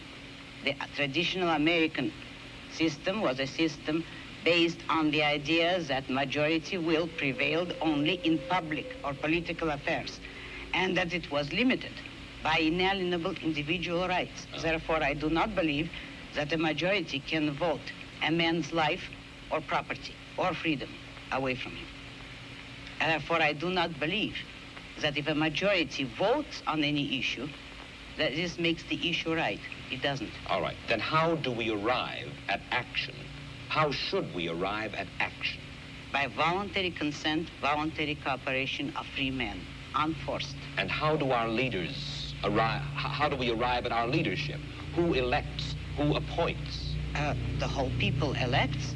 There is nothing wrong with the democratic process in politics. We arrive at it the way we arrived by the American Constitution as it used to be. By the constitutional process as we had it, people elect officials, but the powers of those officials, the powers of government are strictly limited. They will have no right to initiate force or compulsion against any citizen except a criminal. Those who have initiated force will be punished by force, and that is the only proper function of government. What we would not permit is the government to initiate force against people who have hurt no one, who have not forced anyone. We would not give the government or the majority or any minority the right to take the life or the property of others. That was the original American system. When you say take the property of others, I imagine that you're talking now about taxes. Yes, I am. And you believe that there should be no right by the government to tax. You believe that there should be no such thing as welfare legislation, unemployment compensation, regulation during times of stress, certain kinds of rent controls and things like that. That's right. I'm opposed to all forms of control. I am for an absolute, laissez-faire, free, unregulated economy. Let me put it briefly. I'm for the separation of state and economics, just as we had separation of state and church, which led to peaceful coexistence among different religions after a period of religious wars. So the same applies to economics. If you separate the government from economics, if you do not regulate production and trade, you will have peaceful cooperation and harmony and justice among men. You are certainly enough of a political scientist to know that certain movements spring up in reaction to other movements. The labor movement, for instance, certain social welfare legislation. This did not spring full-blown from somebody's head, out of a vacuum. This was a reaction to certain abuses that were going on. Isn't that true, Ian? Not always. It actually sprang up from the same source as the abuses. If by abuses you mean the legislation, which originally had been established to help industrialists, which was already a breach of complete free enterprise. If then, in reaction, labor leaders get together to initiate legislation to help labor, that is only acting on the same principle, namely, all parties agreeing that it is proper for the state to legislate in favor of one economic group or another. But what I'm saying is that nobody should have the right, neither employers nor employees, to use state compulsion and force. But when you advocate completely unregulated economic life in which every man works for his own profit, you are asking, in a sense, for a devil-take-the-hindmost, dog-eat-dog society, and one of the main reasons for the growth of government controls was to fight the robber barons, to fight laissez-faire, in which the very people whom you admire the most, the hard-headed industrialists, the successful men, perverted the use of their power. Is that not true? No, it isn't. Oh. This country was made not by robber barons, but by independent men, by industrialists who succeeded on sheer ability. And having, by ability, I mean without political force, help, or compulsion. But at the same time, there were men, industrialists, who did use government power as a club to help them against competitors. Workspace. They were the original collectivists. Today, the liberals believe that that same compulsion should be used against the industrialists for the sake of workers. But the basic principle there is, should there be any compulsion? And the regulations are creating robber barons. They are creating capitalists with government help, which is the worst of all economic phenomena. I think that you will agree with me when I say that you do not have a good deal of respect for the society in which you and I currently live. You think that we're going downhill fairly fast. Now, I would like you to think about this question, and you'll have a minute intermission to ponder it and then come back and answer it. Do you predict dictatorship and economic disaster for the United States if we continue on our present course? Do you? And we'll get Ayn Rand's answer in just a moment. Fucking garbage, man. And now back to our story. All right, Ayn Rand, what I'd like to know is this. Since you describe it as happening in your novel Atlas Shrugged, do you actually predict dictatorship and economic disaster for the United States? If the present collectivist trend continues, if the present anti-reason philosophy continues, yes, that is the way the country is going. But I do not believe in historical determinism, and I do not believe that people have to go that way. Men have the free will to choose and to think. If they change their thinking, we do not have to go into dictatorship. Yes, but how can you expect to reverse this trend when, as we've said, the country is run by majority rule through ballot, and that majority seems to prefer to vote for this modified welfare state? Oh, I don't believe that. You know as well as I do that the majority today has no choice. What do you mean? The majority has never been offered a choice between controls and freedom. How do you account for the fact that an almost overwhelming majority of the people who are regarded as our leading intellectuals and our leading industrialists, the men whom you seem to admire the most, the men with the muscle and the money, favor the modified capitalism that we have today? Because it is an intellectual issue. Since they all believe in collectivism, they do favor it. But the majority of the people has never been given a choice. You know that both parties today are for socialism, in effect, for controls, and there is no party. There are no voices to offer an actual pro-capitalist, laissez-faire economic freedom and individualism. That is what this country needs today. Isn't it possible that we all believe in it because we are all basically lonely people and we all understand that we are basically our brother's keepers?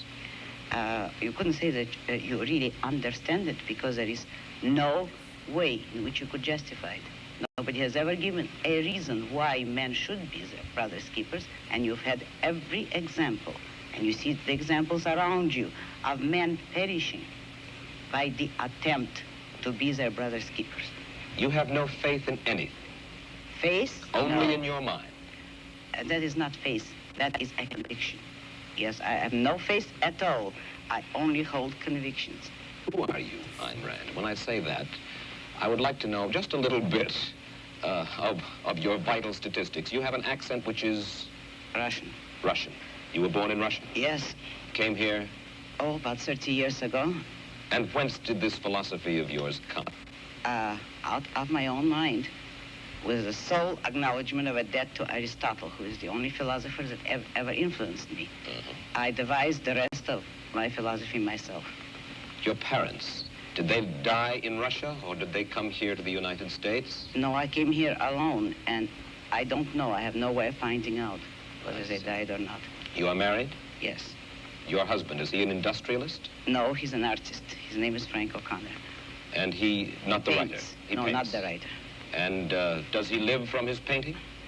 He's just beginning to study painting. He I was see. a designer before. Is he supported in his efforts by the state? No, certainly not. He's supported by you for the time being? No, by his own work, actually, in the past. Well, I know. By me, if necessary, but that isn't quite necessary. And there is no contradiction here, in that you help him. No, because you see, I am in love with him selfishly. It is to my own interest to help him if he ever needed it. I would not call that a sacrifice because I take selfish pleasure in it. Let me put one specific case to you. Suppose under your system of self-sufficiency, one single corporation were to get a stranglehold on a vital product or a raw material, uranium, for instance, which would be vital defense, and then would refuse to sell it to the government, then what? Under a free system, on leasing. Look at economics and the history you discover. All markets have been established with government help, franchise, subsidies, or government privileges. Nobody. Competition. Look at this. No one could corner the market. Let's say there is a History deposit will support me. of uranium in Nevada. It's the only one in the United States, and there are only access to that in practice. Whereas, let's say, in the Soviet Union, the state is able to command that. And a kind of a strange right? man It's not fucking windsurf taking of 50 strange fucking beliefs got hold kids. of this uranium and said, I will not Fucking sell garbage. this uranium to my government. He should not be able to be forced by the One government, fucking according to window. your philosophy, to sell that uranium. But you realize that you are setting up an impossible fantasy. That is, if you're talking of any natural resource that is vitally needed, it could not become vitally needed if it were that scarce. Not scarce to the point where one man could control all of it. So long as, I'm using your example, if a natural resource exists in more than one place in the world, no one man is going to control it. All right, let's take another. How do we build roads, sanitation facilities, hospitals, schools? If the government is not permitted to force, if you will, by vote, taxation, use your word. Limits are already high. We have Just, to it's depend terrible. upon the trickle-down theory, upon the I'm just gonna code noblesse this shit. oblige, the Yeah, largesse. from now on. I will answer you by asking you a question. Who pays for all those things?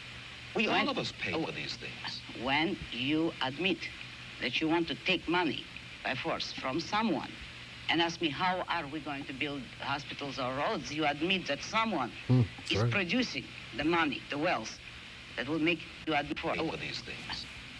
Who pays for all those things?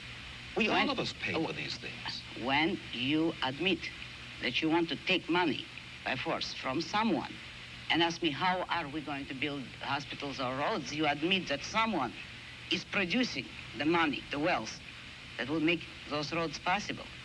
Now you have no right to tell the man who produced the wealth in what way you want him to spend it. If you need his money, you can obtain it only by his voluntary consent. And you believe in the eventual goodwill of all human beings, or at least that top echelon of human beings whom you believe will give willingly. No goodwill is necessary, only self-interest. Only I believe in private roads, private post offices, private schools. When industry breaks down momentarily, and there is unemployment, mass unemployment, we should not be permitted to get unemployment insurance. Social security we do not need. Will depend upon the self-interest of these enlightened industrialists whom you so admire to take care of things when the economy needs a little lubrication and there are millions of people out of work. Study economics. A free economy will not break down. All depressions are caused by government interference. And the cure is always offered so far to take more of the poisons that cause the disaster. Depressions are not a result of a free economy. And one last question. We only have about a half a minute. How many Randists, you don't like the word, I beg your pardon. Objectivists. How many objectivists would you say there are in the United States? It's hard to estimate, but I can tell you some figures. My best intellectual, Nathaniel Brandon, a young psychologist, is giving a series of lectures on my philosophy in New York. He has received 600 letters of inquiry within the month of January. He's giving these lectures, and the attendance is growing in geometrical proportion. I'm sure that you have stimulated a good many people, more people than already have, to read your book, Atlas Shrugged, and The Fountainhead. And I'm equally sure they will be stimulated for the reading, indeed, if they do not agree. Thank you. Thank you very much. I'll be back in a moment with my personal footnote to the story of Ayn Rand. As we said at the outset, if Ayn Rand's ideas were ever to take hold, they would revolutionize the world. And to those who would reject her philosophy, Miss Rand hurls this challenge. She has said, for the past 2,000 years, the world has been dominated by other philosophies. Look around you. Consider the results. We thank Ayn Rand for adding her portrait to our gallery, one of the people other people are interested in. Mike Wallace, goodbye. Fuck, man.